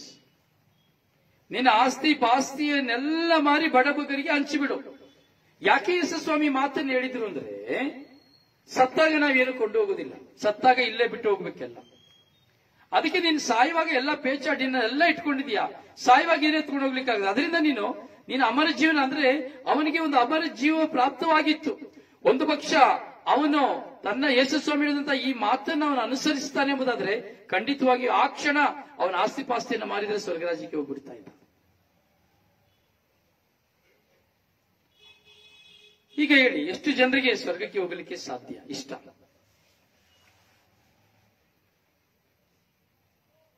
ನನ್ನ ಉತ್ತರ, ನಮ್ಮ ಪ್ರಶ್ನೆ, ನಿಮ್ಮ ಉತ್ತರ. ಈಗ ಉತ್ತರ ಕೊಡಬೇಕು ನೀವು. ಎಷ್ಟು ಜನಕ್ಕೆ ಸ್ವರ್ಗಕ್ಕೆ ಹೋಗ್ಲಿಕ್ಕೆ ಇಷ್ಟ?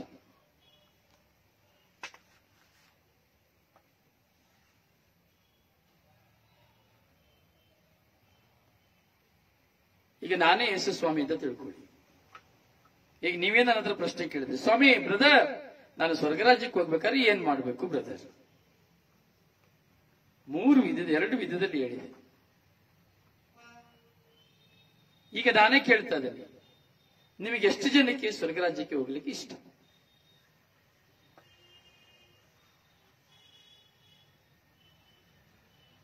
ಯಾರಿಗೂ ಇಷ್ಟ ಇಲ್ವಾ?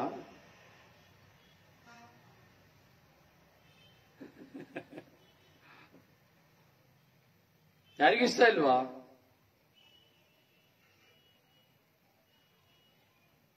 ಸಿಕ್ಕಿಬಿತ್ತು ಇಲ್ಲಿ ಬೋನಿನಲ್ಲಿ ಅಂತ. ಸಿಕ್ಕಿಬಿತ್ತು ಇಲ್ಲಿ ಬೋನಿನಲ್ಲಿ. ಕಾರಣ, ನಾವು ಸ್ವರ್ಗರಾಜ್ಯಕ್ಕೆ ಹೋಗಬೇಕಾದ್ರೆ ಯೇಸುಸ್ವಾಮಿ ನಮಗೂ ಹೇಳುವಂತ ಮಾತು, ನಿನಗಿರುವಂತ ಆಸ್ತಿ ಪಾಸ್ತಿಯನ್ನೆಲ್ಲ ಮಾರಿ ಬಡಬಗರಿಗೆ ಹಂಚು.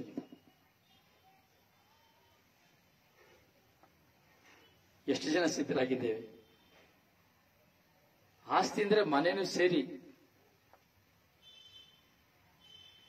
ನಿಮಗಿರುವಂತ ಬ್ಯಾಂಕ್ ಬ್ಯಾಲೆನ್ಸ್ ಸೇರಿ, ನಿಮ್ಮ ಕಿವಿಲಿರೋ ಕೈಯಲ್ಲಿರೋ ಬಂಗಾರನು ಸೇರಿ.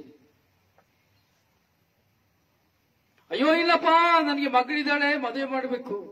ಇಲ್ಲಪ್ಪ, ನನಗೆ ಮಗ ಇದ್ದಾನೆ, ಓದಿಸ್ಬೇಕು. ಅಯ್ಯೋ ಇಲ್ಲಪ್ಪ, ವಯಸ್ಸಾದ್ರೆ ನಮಗೆ ನೋಡ್ಕೊಳ್ಳಿಕ್ಕೆ ಯಾರೂ ಇಲ್ಲ. ದೇವರಿದ್ದಾರೆ, ಎಲ್ಲವನ್ನು ಕೊಡುವವರು ದೇವರು.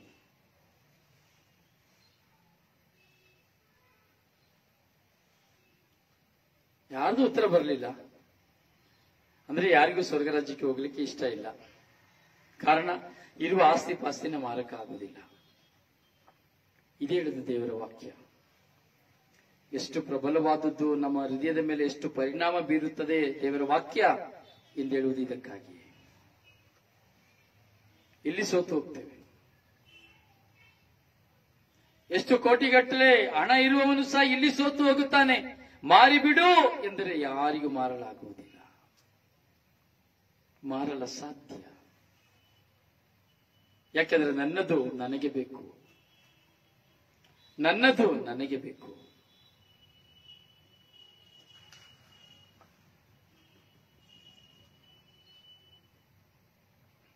ಹೌದು ಪ್ರಿಯ ಸಹೋದರನೇ, ಸಹೋದರಿ, ನಮ್ಮ ಜೀವನದ ಮೌಲ್ಯಗಳನ್ನು ನಾವು ಕಟ್ಟಿಕೊಳ್ಳಬೇಕು. ನಾನು ದೇವರ ಸಾಮ್ರಾಜ್ಯವನ್ನು ಸೇರಬೇಕು ಎಂಬ ಆಸೆಯನ್ನು ಇಟ್ಟುಕೊಂಡಿದ್ದೇನೆ. ಆದರೆ ದೇವರ ಸಾಮ್ರಾಜ್ಯವನ್ನು ಸೇರಲು ನನಗೆ ನಾನೇ ಅಡಚಣೆಯಾಗಿದ್ದೇನೆ. ನನಗೆ ನಾನೇ ಅಡಚಣೆಯಾಗಿದ್ದೇನೆ, ಬೇರೆ ಯಾರೂ ಅಲ್ಲ. ಬೇರೆ ಯಾರೂ ಅಲ್ಲ. ನನಗೆ ಸ್ವರ್ಗರಾಜ್ಯವನ್ನು ಸೇರಬೇಕು ಅಂತ ಆಸೆ. ಆದರೆ ನನಗೆ ಸ್ವರ್ಗರಾಜ್ಯವನ್ನು ಸೇರಬೇಕು ಅಂದ್ರೆ ನಾನು ಸ್ಯಾಕ್ರಿಫೈಸ್ ಮಾಡಬೇಕು. ಆದರೆ ನನ್ನಿಂದ ಆಗ್ತಾ ಇಲ್ಲ. ನೋಡಿ, ಈಗ ಹೇಳಿ, ನಾನು ದೇವರ ಶಬ್ದವನ್ನು ಕೇಳಿದ್ದೇನೆ. ದೇವರ ಶಬ್ದವನ್ನು ಕೇಳಿದ್ದೇನೆ. ದೇವರು ನನ್ನ ಜೊತೆ ಮಾತನಾಡಿದರೆ. ಈಗ ಹೇಳಿ, ಎಷ್ಟು ಜನ ಎಲ್ಲ ಓಡಿ ಹೋಗ್ತಾರೆ. ಯಾರು ನಿಲ್ಲಕ್ಕಾಗುದಿಲ್ಲ.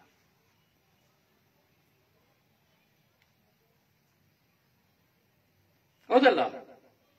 ಎಲ್ಲ ಓಡಿ ಹೋಗ್ತೇವೆ, ಯಾರು ನಿಲ್ಲಕ್ಕಾಗುದಿಲ್ಲ. ಅಂದ್ರೆ ನಾವ್ಯಾರು ಸ್ವರ್ಗ ರಾಜ್ಯಕ್ಕಾಗಿ ಆತುರಿಯವರು ಇಲ್ಲ ಅಂತೇಳಿ ಅರ್ಥ.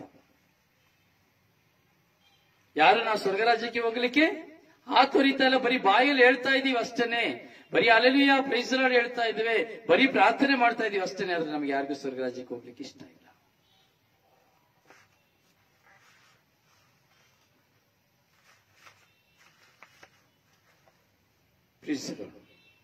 ಪ್ರೀಸ್ ದ ಲಾರ್ಡ್.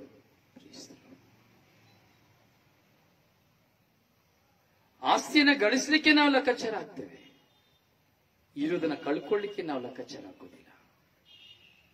ನಮ್ಮ ಕೈಲಿ 100 ರೂಪಾಯಿ ಇದ್ರೆ ಆ 100 ರೂಪಾಯಿ ಏನ್ ಮಾಡಬೇಕು ಅಂತ ಲೆಕ್ಕಾಚಾರ ಆಗ್ತೇನೆ. ಆ 100 ರೂಪಾಯಿ ಬಗ್ಗೆ ಲೆಕ್ಕಾಚಾರ ಆಗದೆ ಬಡವರಿಗೆ ಕೊಡಬೇಕು ಅನ್ನೋ ಲೆಕ್ಕಾಚಾರ ಹಾಕೋದಿಲ್ಲ. ದೇವರು ನಮಗೆ ಹಲವಾರು ವಿಧದಲ್ಲಿ ಇಂಥ ಒಂದು ಸಂದರ್ಭವನ್ನು ಕೊಡ್ತಾರೆ ಪ್ರಿಯರೇ. ನಮಗಿರುವುದನ್ನ ಪರರಿಗೆ ಕೊಡ್ಲಿಕ್ಕೆ ದೇವರು ತುಂಬಾ ಸಂದರ್ಭಗಳನ್ನು ನಮಗೆ ಕೊಡ್ತಾರೆ. ಮೊನ್ನೆ ನಾನು ಒಂದು ಬೈಕಿನಲ್ಲಿ ಪ್ರಯಾಣ ಮಾಡ್ತಾ ಇದ್ದೆ, ಧ್ಯಾನದ ನಿಮಿತ್ತವಾಗಿ. ರಸ್ತೆಯಲ್ಲಿ ಒಬ್ಬ ನಡೆದುಕೊಂಡು ಹೋಗ್ತಾ ಇದ್ದ ಒಂದು ವ್ಯಕ್ತಿ. ನಾನು ಅವನನ್ನು ನೋಡಿದೆ, ಅವನು ನನ್ನನ್ನು ನೋಡಿದ. ನಿಲ್ಲಿಸಿದೆ, ಕೈ ತೋರಿಸಿದ, ಗಾಡಿಯ ಮುಂದೆ ಕೈ ತೋರಿಸಿದ. ನಾನು ನಿಲ್ಲಿಸಿದೆ. ಅಣ್ಣ, ನಾನು ಸಹ ಬರ್ತೇನೆ, ಸ್ವಲ್ಪ ಮಂಡ್ಯದವರೆಗೂ ಬರ್ತೇನೆ. ರಸ್ತೆಯಲ್ಲಿ ನಡೆದುಕೊಂಡು ಹೋಗ್ತಾ ಇದ್ದ. ಸುಮಾರು ಮಂಡ್ಯಕ್ಕೆ 28 ಕಿಲೋಮೀಟರ್ ಹೋಗಬೇಕು. ನಾನು ಗಾಡಿ ನಿಲ್ಲಿಸಿದೆ. ನಾನು ಹೇಳಿ, ಏನಪ್ಪ? ಅಣ್ಣ, ನಾನು ಮಂಡ್ಯ ತನಕ ಬರ್ತೇನೆ, ನಾನು ಸ್ವಲ್ಪ ದೂರ ಬರಲ್ಲ. ಎಲ್ಲಿ ಹೋಗ್ತಾ ಇದ್ದೆ? ನಾನು ಮಂಡ್ಯಕ್ಕೆ ಹೋಗ್ತಾ ಇದ್ದೇನೆ. ಹೇಗೆ ಹೋಗ್ತಾ ಇದ್ದೇನೆ? ನಾನು ನಡೆದುಕೊಂಡು ಹೋಗ್ತಾ ಇದ್ದೇನೆ. ನಡೆದುಕೊಂಡು ಹೋಗ್ತೇನೆ 28 ಕಿಲೋಮೀಟರ್. ಹೌದಣ್ಣ, ದುಡ್ಡಿಲ್ಲ. ನಾನು ಹೇಳಿದೆ, ನಿನ್ನ ಹತ್ರ ಹೆಲ್ಮೆಟ್ ಇಲ್ಲ, ನಾನು ಹೇಗೆ ನಿನ್ನ ಕೂರಿಸ್ಕೊಂಡು ಹೋಗುದು? ಪೊಲೀಸ್ ಹಿಡಿದ್ರೆ ನಾನು ಪೆನಾಲ್ಟಿ ಕಟ್ಟಬೇಕು. ನಿನ್ನ ಹತ್ರ ಹೆಲ್ಮೆಟ್ ಇಲ್ಲ. ಮುಂದೆ ಹೋದೆ, ಒಂದು 50-100 ಅಡಿ ಮುಂದೆ ಹೋದೆ ಬೈಕಲ್ಲಿ. ಹೇಳಿ, ಮತ್ತೆ ನನ್ನ ಮನಸ್ಸಿನಲ್ಲಿ ಕಮ್ಯುನಿಕೇಶನ್ ನಿಲ್ಲಿಸು. ಮೊದಲು ನೀನು ಅವನ ನೋಡು, ಅವನನ್ನ ಬಗೆಹರಿಸು, ಅವನಿಗೆ ಬೇಕಾದದನ್ನ ಬಗೆಹರಿಸು ಹೇಳಿ. ನನ್ನ ಮನಸ್ಸಿನಲ್ಲಿ ಹೇಳಿದ ತಕ್ಷಣ ಪವಿತ್ರಾತ್ಮ ಪ್ರೇರಣೆ ನಾನು ನಿಂತೆ. ಓಡಿ ಬಂದ ಗಾಡಿ ಎತ್ಕೊಳ್ಳಿಕ್ಕೆ.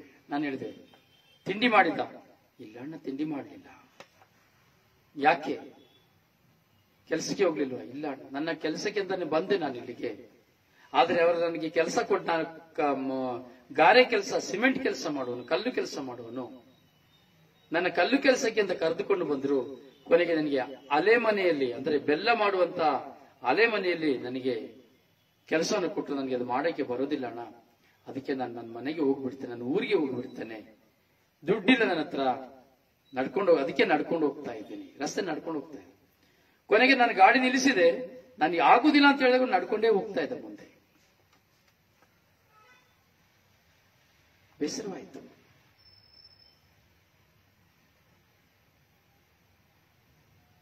ಕೊನೆಗೆ ಮತ್ತೆ ಗಾಡಿನ ನಿಲ್ಲಿಸಿದೆ. ಬರೋ ತನಕ ನನ್ನ ಕಿಸೆಯಲ್ಲಿ ಕೈ ಹಾಕಿ ನಾನು ಹೇಳಿದೆ, ಮೊದಲು ತಿಂಡಿ ಮಾಡು.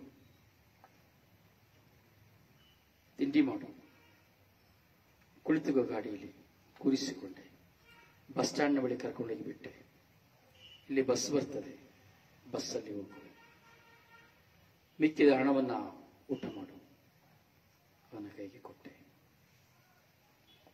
ಅವನು ಮುಖ ಹರಳಿತು. 28 ಕಿಲೋಮೀಟರ್ ನಡೆದುಕೊಂಡು ಹೋಗ್ತಾ ಇದ್ದಾನೆ, ತಿಂಡಿ ಊಟ ಸಹ ಇಲ್ಲ.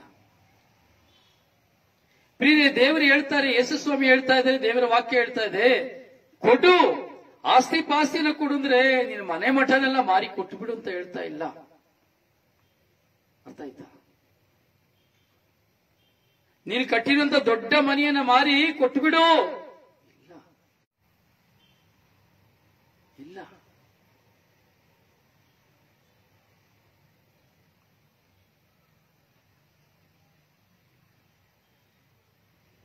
ಪ್ರಿಯ, ನಾವು ಸತ್ಯವನ್ನು ಕಾಣಬೇಕು, ಸತ್ಯವನ್ನು ತಿಳಿಯಬೇಕು.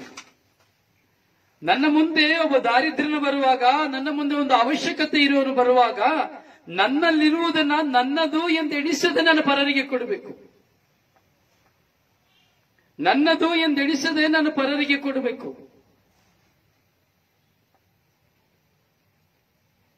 ಇದನ್ನೇ ಯೇಸುಸ್ವಾಮಿ ಈ ವಾಕ್ಯದ ಮೂಲಕವಾಗಿ ಹೇಳ್ತಾ ಇರೋದು.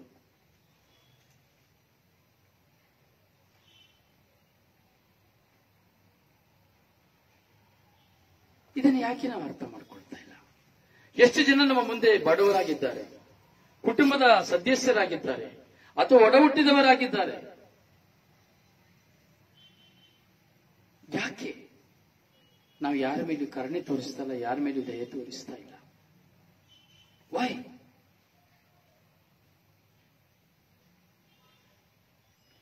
ಇದನ್ನೇ ಯೇಸುಸ್ವಾಮಿ ಹೇಳ್ತಾರೆ, ನೀನು ಪರರಿಗೆ ಕೊಡುವಾಗಲೆಲ್ಲ ನನಗೆ ಕೊಟ್ಟ ಹಾಗೆ, ಪರರಿಗೆ ನೀನು ಮಾಡಿದಾಗಲೆಲ್ಲ ಅದು ನನಗೆ ಮಾಡಿದ ಹಾಗೆ.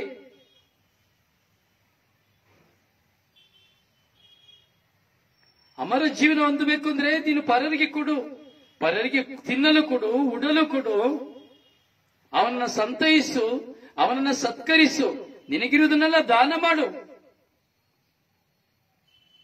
ನಿನ್ನಲ್ಲಿ ಒಬ್ಬರು ಬರಬೇಕಾದ್ರೆ ಇದು ನನ್ನದು, ನನಗೆ ಅನ್ಬೇಡ, ನಿನ್ನ ಹತ್ರ ಇರೋದನ್ನ ಕೊಡು. ಎಲ್ಲಿ ಯೇಸುಸ್ವಾಮಿ ದೇವರು ಹೇಳಿಲ್ಲ ನಿನ್ನ ಮನೇನೆ ಕೊಟ್ಬಿಡು ಅಂತ ಹೇಳಿಲ್ಲ, ನಿನ್ನ ಜಮೀನ ಬರೆದು ಕೊಟ್ಬಿಡು ಅಂತ ಹೇಳಿಲ್ಲ.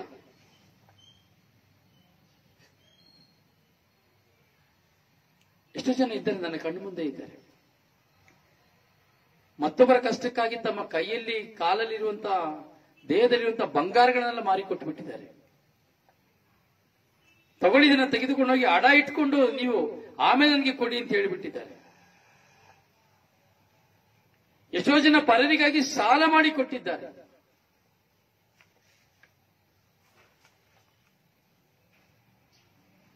ಸಾಲ ಮಾಡಿ ಕೊಟ್ಟಿದ್ದಾರೆ. ಇದೇ ನಾವು ಅನುಸರಿಸಬೇಕಾಗಿರೋದು, ಇದೇ ನಮ್ಮ ಜೀವನದಲ್ಲಿ ನಾವು ಕಲಿತುಕೊಳ್ಳಬೇಕಾಗಿರೋದು. ನೋಡಿ, ಆ ವ್ಯಕ್ತಿ ಯೇಸುಸ್ವಾಮಿ ಬಳಿ ಮಾತನಾಡಬೇಕಾದರೆ ಕೊನೆಗೆ ಯೇಸು ನಿನ್ನ ಆಸ್ತಿ ಪಾಸ್ತಿನೆಲ್ಲ ಮಾರಿ ಬಡಬಗರಿಗೆ ಹಂಚುದ ತಕ್ಷಣ ಅವನು ಬೆಚ್ಚಮೋರೆಮಾಗಿ ಕಿನ್ನರಿಯಿಂದ ಅವನು ಹೋಗ್ಬಿಟ್ಟ ಯೇಸುಸ್ವಾಮಿ ಮುಂದೆ. ತಿರುಗಿ ಅವನಿಗೆ ಸ್ವರ್ಗರಾಜ್ಯ ಬೇಕು ಅಂತ ಹೇಳಲೇ ಇಲ್ಲ, ಅಮರ ಜೀವ ಬೇಕು ಅಂತ ಯೇಸುಸ್ವಾಮಿ ಹೇಳಿದಕ್ಕೆ ಅವನು ಹೇಳಿ ಹೋಗ್ಬಿಟ್ಟ. ಅಮರ ಜೀವ ಅವನಿಗೆ ಬೇಕಿಲ್ಲ. ಇವತ್ತು ನಮಗೆ ಈ ಅಮರ ಜೀವನ ನಮಗೂ ಸಹ ಬೇಕಾಗಿಲ್ಲ. ಏನೋ ಪ್ರಾರ್ಥನೆ ಮಾಡಿದ್ರೆ ಸಾಕು, ಏನೋ ಒಂದು ಪೂಜೆಗೆ ಹೋದ್ರೆ ಸಾಕು, ಏನೋ ಒಂದು ಕುಟುಂಬದಲ್ಲಿ ಪ್ರಾರ್ಥನೆ ಮಾಡಿದ್ರೆ ಸಾಕು, ಏನೋ ಅಷ್ಟೇ, ಏನೋ ಮಾಡಬೇಕು ಅಷ್ಟೇ, ಅದರ ವಿಶೇಷತೆ ಏನಿಲ್ಲ. ಏನೋ ವರ್ಡ್ ಆಫ್ ಗಾಡ್ ಕೇಳಿದ್ರೆ ಸಾಕು, ಏನೋ ಅಷ್ಟೇ. ಎಷ್ಟು ಜನ ನಮ್ಮ ಜೀವನದಲ್ಲಿ, ಎಷ್ಟು ಜನ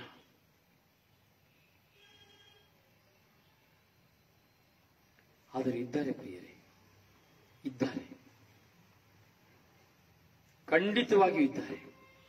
ಉದಾರ ಮನದ ಮಾಲೀಕನಾಗಿರುವವರು ಈ ಲೋಕದಲ್ಲಿ ಇದ್ದಾರೆ.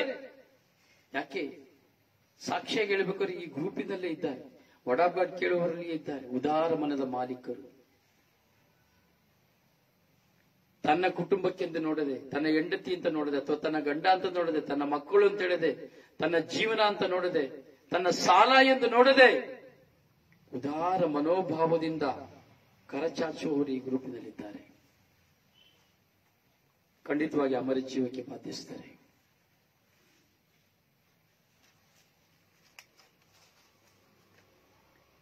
ಪ್ರಿಯರೇ, ನಾವು ಬರೀ ಪ್ರಶ್ನೆ ಆಗಿರಬಾರದು, ನಾವು ಉತ್ತರವಾಗಿರಬೇಕು. ನಾವು ಪ್ರಶ್ನೆ ಆಗಿರಬಾರದು, ಉತ್ತರವಾಗಿರಬೇಕು. ನಾನು ಮಾಡುವ ದಾನ ಧರ್ಮದಿಂದಲೋ ಅಥವಾ ನಾನು ಮಾಡುವ ಸಹಾಯದಿಂದಲೋ ಅಥವಾ ನಾನು ತರುವ ಕರುಣೆಯಿಂದ ಪರರು ಕಾಣಬೇಕು. ನಾನು ಮಾಡುವುದನ್ನ ಪರರು ಕಾಣಬೇಕು. ಯಾಕೆ ಕಾಣಬೇಕು ಅಂದ್ರೆ ನನ್ನಂತೆ ಅವರಾಗಬೇಕು ಎಂಬ ಮನೋಭಾವದಿಂದ, ನನ್ನನ್ನು ನಾನು ಹೆಚ್ಚಿಸಿಕೊಳ್ಳಬೇಕೆಂಬ ಮನೋಭಾವದಿಂದ ಅಲ್ಲ. ನನ್ನನ್ನು ನಾನು ಹೆಚ್ಚಿಸಿಕೊಳ್ಳಬೇಕೆಂಬ ಮನೋಭಾವದಿಂದ ಅಲ್ಲ.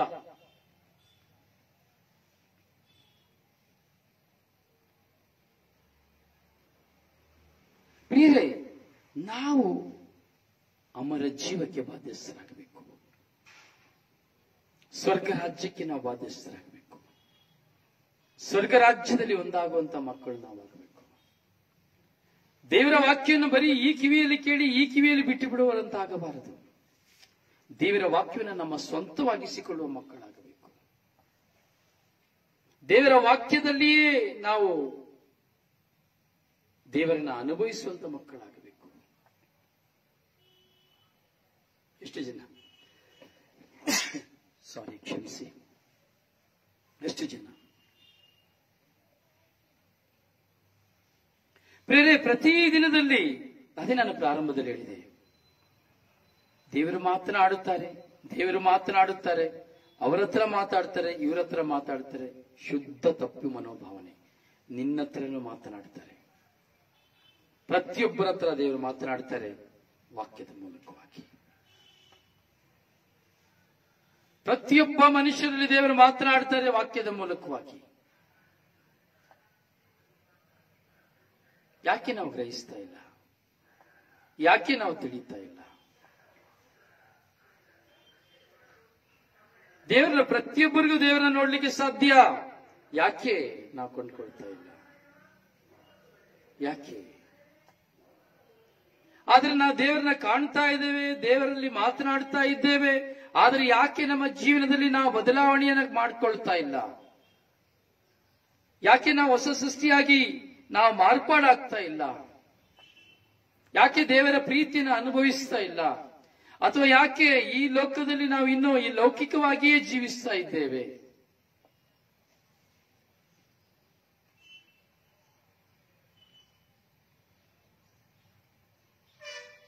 ಪ್ರಿಯರೇ, ನಮ್ಮ ಈ ಲೌಕಿಕ ಜೀವನದ ಎಲ್ಲ ವಿಧವಾದಂತಹ ಕಾರ್ಯಗಳು ಅಳಿದು ಹೋಗುವಂಥದ್ದು, ನಾಶವಾಗುವಂತವುಗಳು. ಅದು ಯಾವುದೇ ವಿಧವಾದ ಇತಿಹಾಸವನ್ನು ಮಾಡುವಂಥದ್ದಲ್ಲ.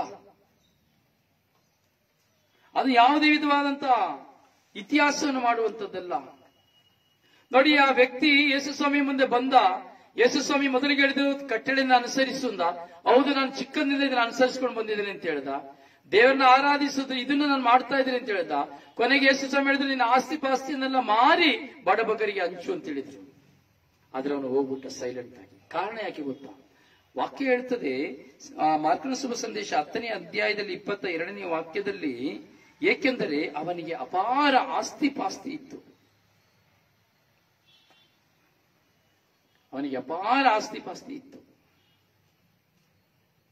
ನೋಡಿ, ಇವತ್ತು ಎಷ್ಟು ಜನ ಶ್ರೀಮಂತರಿದ್ದಾರೆ. ನಾವು ಎಷ್ಟು ಜನ ವಿಶ್ವಾಸಿಗಳನ್ನ ನೋಡ್ತೇವೆ, ಶ್ರೀಮಂತರಾಗಿರುವಂತಹ ವಿಶ್ವಾಸಿಗಳನ್ನ ನೋಡ್ತೇವೆ, ತುಂಬಾ ಜನರನ್ನ ನೋಡ್ತೇವೆ.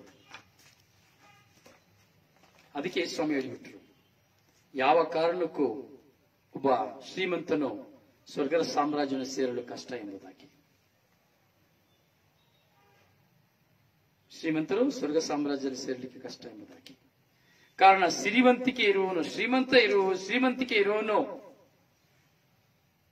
ದೇವರ ಸಾಮ್ರಾಜ್ಯವನ್ನು ಸೇರಲು ಕಷ್ಟ. ಯಾಕೆಂದ್ರೆ ಆತನಿಗೆ ಅಪಾರವಾದ ಆಸ್ತಿ ಪಾಸ್ತಿ ಇರೋದ್ರಿಂದ ಅವನು ತನ್ನ ಆಸ್ತಿ ಪಾಸ್ತಿಯನ್ನು ಮಾರಲಿಕ್ಕೆ ಆಗುವುದಿಲ್ಲ. ಯಾಕಂದ್ರೆ ತನ್ನ ಆಸ್ತಿ ಪಾಸ್ತಿಗೆ ಅವನು ಒಡೆಯನಾಗಿ ಹೋಗಿರ್ತಾನೆ, ಅದಕ್ಕೆ ಅವನು ಅಡಿಕ್ಟ್ ಆಗಿ ಹೋಗಿರ್ತಾನೆ.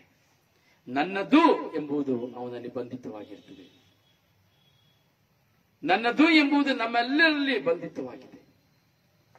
ಈ ನನ್ನದು ನಮ್ಮದು ಎಂದೇಳುವ ಬಂಧನದಿಂದ ನಾವು ಹೊರಗೆ ಬರಬೇಕು. ಎಷ್ಟು ಜನ ಸಿದ್ಧರಿದ್ದೇವೆ?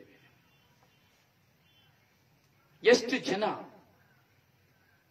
ಈ ದಿನದ ಈ ಸಂದೇಶ, ಮಾರ್ಕನ ಶುಭ ಸಂದೇಶ 10ನೇ ಅಧ್ಯಾಯದಲ್ಲಿ 10ನೇ ಅಧ್ಯಾಯದಲ್ಲಿ ನಾವು ಮಾರ್ಕನ ಶುಭ ಸಂದೇಶ 10ನೇ ಅಧ್ಯಾಯದ 17 ವಾಕ್ಯದಿಂದ 22 ವಾಕ್ಯಗಳನ್ನ ಧ್ಯಾನಿಸುವಾಗ ಎಷ್ಟು ಜನ ನಾವು ದೇವರ ಸಾಮ್ರಾಜ್ಯಕ್ಕೆ, ದೇವರ ಅಮರ ಜೀವಕ್ಕೆ ನಾವು ಬಾಧ್ಯಸ್ಥರಾಗಿದ್ದೇವೆ? ದೇವರ ಮಗಳು ಎಂದು ಹೇಳಿಕೊಳ್ಳಲು ಎಷ್ಟು ಜನ ನಾವು ಸಿದ್ಧರಾಗಿದ್ದೇವೆ? ನೋಡಬೇಕು ಪ್ರಿಯರೇ, ಎಲ್ಲಾ ವಿಧದಲ್ಲಿಯೂ ನಾವು ನಮ್ಮನ್ನ ನೋಡ್ಕೊಳ್ಬೇಕು. ಎಲ್ಲಾ ತರದಲ್ಲಿಯೂ ನಾವು ನಮ್ಮನ್ನ ಕಂಡುಕೊಳ್ಬೇಕು. ನಾನು ಏನ್ ಮಾಡ್ತಾ ಇದ್ದೇನೆ? ನಾನು ಆಧ್ಯಾತ್ಮಿಕತೆಯಿಂದ ಜೀವಿಸ್ತಾ ಇದ್ದೇನೆ. ಇವತ್ತು ಎಷ್ಟೋ ಜನ ನಾವು ವಿಶ್ವಾಸಿಗಳಾಗಿ ಪ್ರಾರ್ಥನೆಯಲ್ಲಿಯೇ ಇದ್ದೇವೆ, ಆದರೂ ಸಹ ನನ್ನ ಜೀವನದಲ್ಲಿ ಬದಲಾವಣೆ ಇದೆಯಾ?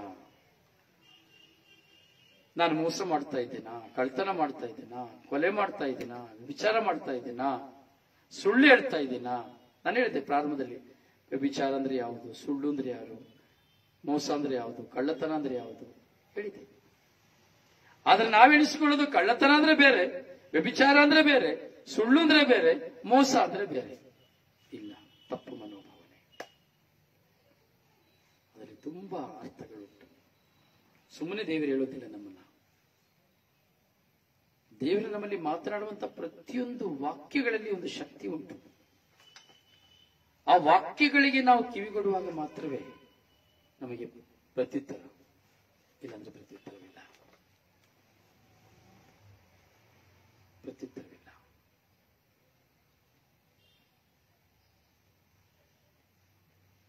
ದೇವರು ಮಾತನಾಡುವಂತಹ ಪ್ರತಿಯೊಂದು ವಿಷಯಕ್ಕೆ ನಾವು ಪ್ರತ್ಯುತ್ತರ ಕೊಡಬೇಕು.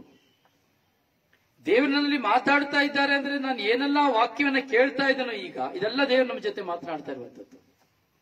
ನನ್ನ ಬಾಯಿಂದ ಏನು ಹೊರಗೆ ಬರ್ತಾ ಇದೆಯಲ್ಲ ದೇವರ ವಾಕ್ಯ. ಇಲ್ಲಿ ನಾನು ಕೆಟ್ಟದ್ದು ಮಾಡ್ತಾ ಇರ್ತಾ ಇಲ್ಲ, ಮೋಸ ಮಾತಾಡ್ತಾ ಇಲ್ಲ, ಸುಳ್ಳು ಮಾತಾಡ್ತಾ ಇಲ್ಲ, ವಂಚನೆ ಮಾತಾಡ್ತಾ ಇಲ್ಲ. ಎಲ್ಲ ದೇವರ ಸಾಮ್ರಾಜ್ಯನ ಕುರಿತು ಮಾತನಾಡಿಗೆ ದೇವರನ್ನ ಬಾಯಿನ ತೆರೆದಿದ್ದಾರೆ. ಅಂದ್ರೆ ದೇವರು ಮಾತನಾಡ್ತಾ ಇದ್ದಾರೆ ವಾಕ್ಯದ ಮೂಲಕವಾಗಿ. ಸೊ ದೇವರ ವಾಕ್ಯನ ನೀವು ಕೇಳ್ತಾ ಇದ್ದೀರಿ ಅಂದ್ರೆ ಯಾರನ್ನ? ದೇವರು ಮಾತಾಡೋದನ್ನ ನೀವು ಕೇಳ್ತಾ ಇದ್ದೀರಿ. ನಾನ್ ದೇವ್ರು ಮಾತಾಡೋದನ್ನ ಗ್ರಹಿಸಿಕೊಂಡು ನಾನು ಸಹ ಕೇಳ್ತಾ ಇದ್ದೇನೆ. ಒಂದು ಬಾಯಲ್ಲಿ ನಾನು ನಿಮಗೆ ಹೇಳ್ತಾ ಇದ್ದೇನೆ, ನಾನು ಸಹ ನನ್ನ ಕಿವಿಯಲ್ಲಿ ಕೇಳ್ತಾ ಇದ್ದೇನೆ. ಆದ್ರೆ ನಾನು ಅದನ್ನ ಅನುಸರಿಸಬೇಕು. ಬರೀ ಕೇಳುವವರಲ್ಲ, ಸಾರುವವನಾದ ನಾನು ಅವುಗಳನ್ನು ಅನುಸರಿಸಬೇಕು. ಅದು ನನ್ನ ಜೀವನದಲ್ಲಿ ಇರಬೇಕು. ನನ್ನ ಜೀವನದಲ್ಲಿ ಆ ಅನುಭವ ನನಗಾಗಬೇಕು. ನಮ್ಮೆಷ್ಟು ಜನರ ಜೀವನದಲ್ಲಿ ಈ ಅನುಭವ ಆಗ್ತಾ ಇದೆ? ನಾವೆಷ್ಟು ಜನ ಈ ಸ್ವರ್ಗ ಸಾಮ್ರಾಜ್ಯಕ್ಕಾಗಿ ತೊರೆದಿದ್ದೇವೆ, ತೊರಿತಾ ಇದ್ದೇವೆ?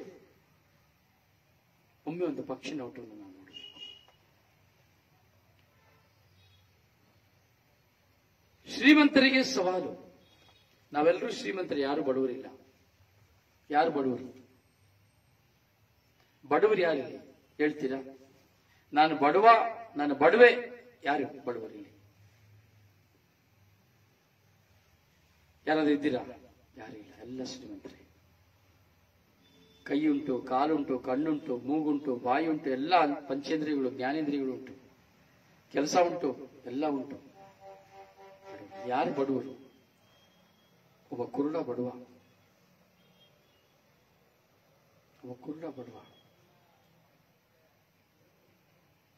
ದೇಹದಲ್ಲಿ ಅಂಗವಿಕಲನಾಗಿರೋ ಒಂದು ಹ್ಯಾಂಡಿಕ್ಯಾಪ್ ಬಡವ ಅನ್ನೋದ್ರಲ್ಲಿ ಬೇರೆ ವಿಷಯಗಳಿದೆ. ಅದನ್ನು ನಾವು ನೆಕ್ಸ್ಟ್ ಸೆಷನ್ ನಾವು ಧ್ಯಾನಿಸುವ. ಯಾರು ಬಡವ, ಯಾರು ಶ್ರೀಮಂತ? ಆದ್ರೆ ಇಲ್ಲಿ ನೀವು ವಾಕ್ಯವನ್ನು ಕೇಳ್ತಾ ಇದ್ದೀನಿ, ನಾವು ವಾಕ್ಯವನ್ನು ನಾನು ಸಾರ್ತಾ ಇದ್ದೀನಿ. ನಾವು ಯಾರು ಬಡವರು? ಇಲ್ಲಿ ಯಾರು ಬಡವರು ಇದ್ದೀರಾ? ಯಾರು ಬಡವರಿಲ್ಲ ಇಲ್ಲಿ, ಎಲ್ಲ ಶ್ರೀಮಂತರೇ. ನೀವು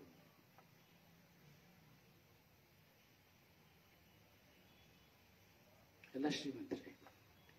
ಅದಕ್ಕೆ ಸ್ವಾಮಿ ಹೇಳಿದ್ರು, ಶ್ರೀಮಂತರಾಗಿರುವಂತ ನಮ್ಮನ್ನ ನೋಡಿ ಹೇಳ್ತಾ ಇರೋದು, ನಿನ್ನ ಆಸ್ತಿ ಪಾಸ್ತಿನ ಹಂಚಿ ಬಡಬಗ್ಗರಿಗೆ ನೀವು ದಾನ ಮಾಡಿ ಸ್ವರ್ಗ ಸಾಮ್ರಾಜ್ಯಕ್ಕೆ ನೀವು ಸೇರ್ತೀರಿ, ಅಮರ ಜೀವಕ್ಕೆ ಬಾಧ್ಯಸ್ಥರಾಗ್ತೀನಿ ಎಂಬುದಾಗಿ. ವಿಷಾಡಾಯಸ್ ಏನೂ ಇಲ್ಲ ಅಂತ ಯಾಕೆ ಹೇಳ್ತೀರಿ? ನಿಮಗೆ ದೇವರು ಜ್ಞಾನ ಕೊಟ್ಟಿದ್ದಾರೆ, ನೀವು ಬಡವರ? ಜ್ಞಾನ ಇಲ್ಲ ಅಂದ್ರೆ ನೀವು ಬಡವರು, ಬುದ್ಧಿ ಇಲ್ಲ ಅಂದ್ರೆ ನೀವು ಬಡವರು, ವಿವೇಕ ಇಲ್ಲ ಅಂದ್ರೆ ನೀವು ಬಡವರು, ವಿಶ್ವಾಸ ಇಲ್ಲ ಅಂದ್ರೆ ನೀವು ಬಡವರು. ಇದರಲ್ಲಿ ಯಾವುದಿಲ್ಲ ನಿಮಗೆ. ಇದರಲ್ಲಿ ಯಾವುದಿಲ್ಲ ನಿಮಗೆ. ಜ್ಞಾನ ಇಲ್ವಾ, ಬುದ್ಧಿ ಇಲ್ವಾ, ವಿಶ್ವಾಸ ಇಲ್ವಾ, ಶಕ್ತಿ ಇಲ್ವಾ? ಈ ನಾಲ್ಕು ಇಲ್ಲ ಅಂದ್ರೆ ನೀವು ಬಡವರು. ಏನು ಉತ್ತರ ಕೊಡ್ತೀರಿ? ವಿಷಾಡಾಯಸ್, ನಾನು ಬಡವ ಇಲ್ಲ. ಜ್ಞಾನ, ಬುದ್ಧಿ, ವಿವೇಕ, ವಿಶ್ವಾಸ ಇಲ್ಲದವರೇ ಬಡವರು. ಪ್ರಿಯರೇ, ಧ್ಯಾನಿಸುವ. ದೇವರ ವಾಕ್ಯವನ್ನ ನಾವು ಧ್ಯಾನಿಸ್ತಾ ಇದ್ದೇವೆ, ಆಲಿಸ್ತಾ ಇದ್ದೇವೆ. ಚಿಂತಿಸುವ, ನಾನು ಯಾರು, ನಾನು ಯಾವುದಕ್ಕಾಗಿ ಹಂಬಲಿಸಬೇಕು, ಅದನ್ನು ದಯವಿಟ್ಟು ಆಲಿಸಿ, ಧ್ಯಾನಿಸಿ, ಪಾಲಿಸಿ, ಪರ ಎಲ್ಲ ಗ್ರೂಪ್ಗಳಿಗೆ ಶೇರ್ ಮಾಡಿ. ದೇವರು ನಿಮ್ಮನ್ನು ಆಶೀರ್ವದಿಸಲಿ. ದಯವಿಟ್ಟು ಈ 3:30 ಗಂಟೆ ಶುಶ್ರೂಷೆಗೆ ಪ್ರತಿಯೊಬ್ಬರನ್ನ ಸ್ವಾಗತಿಸಿರಿ. ದೇವರು ನಿಮ್ಮನ್ನು ಆಶೀರ್ವದಿಸಲಿ. ನಿಮಗಾಗಿ ಪ್ರಾರ್ಥಿಸುವ ನಿಮ್ಮ ಸೇವಕ ಬ್ರದರ್ ರೊಜಾರಿಯೋ ಪಾಂಡವಪುರ.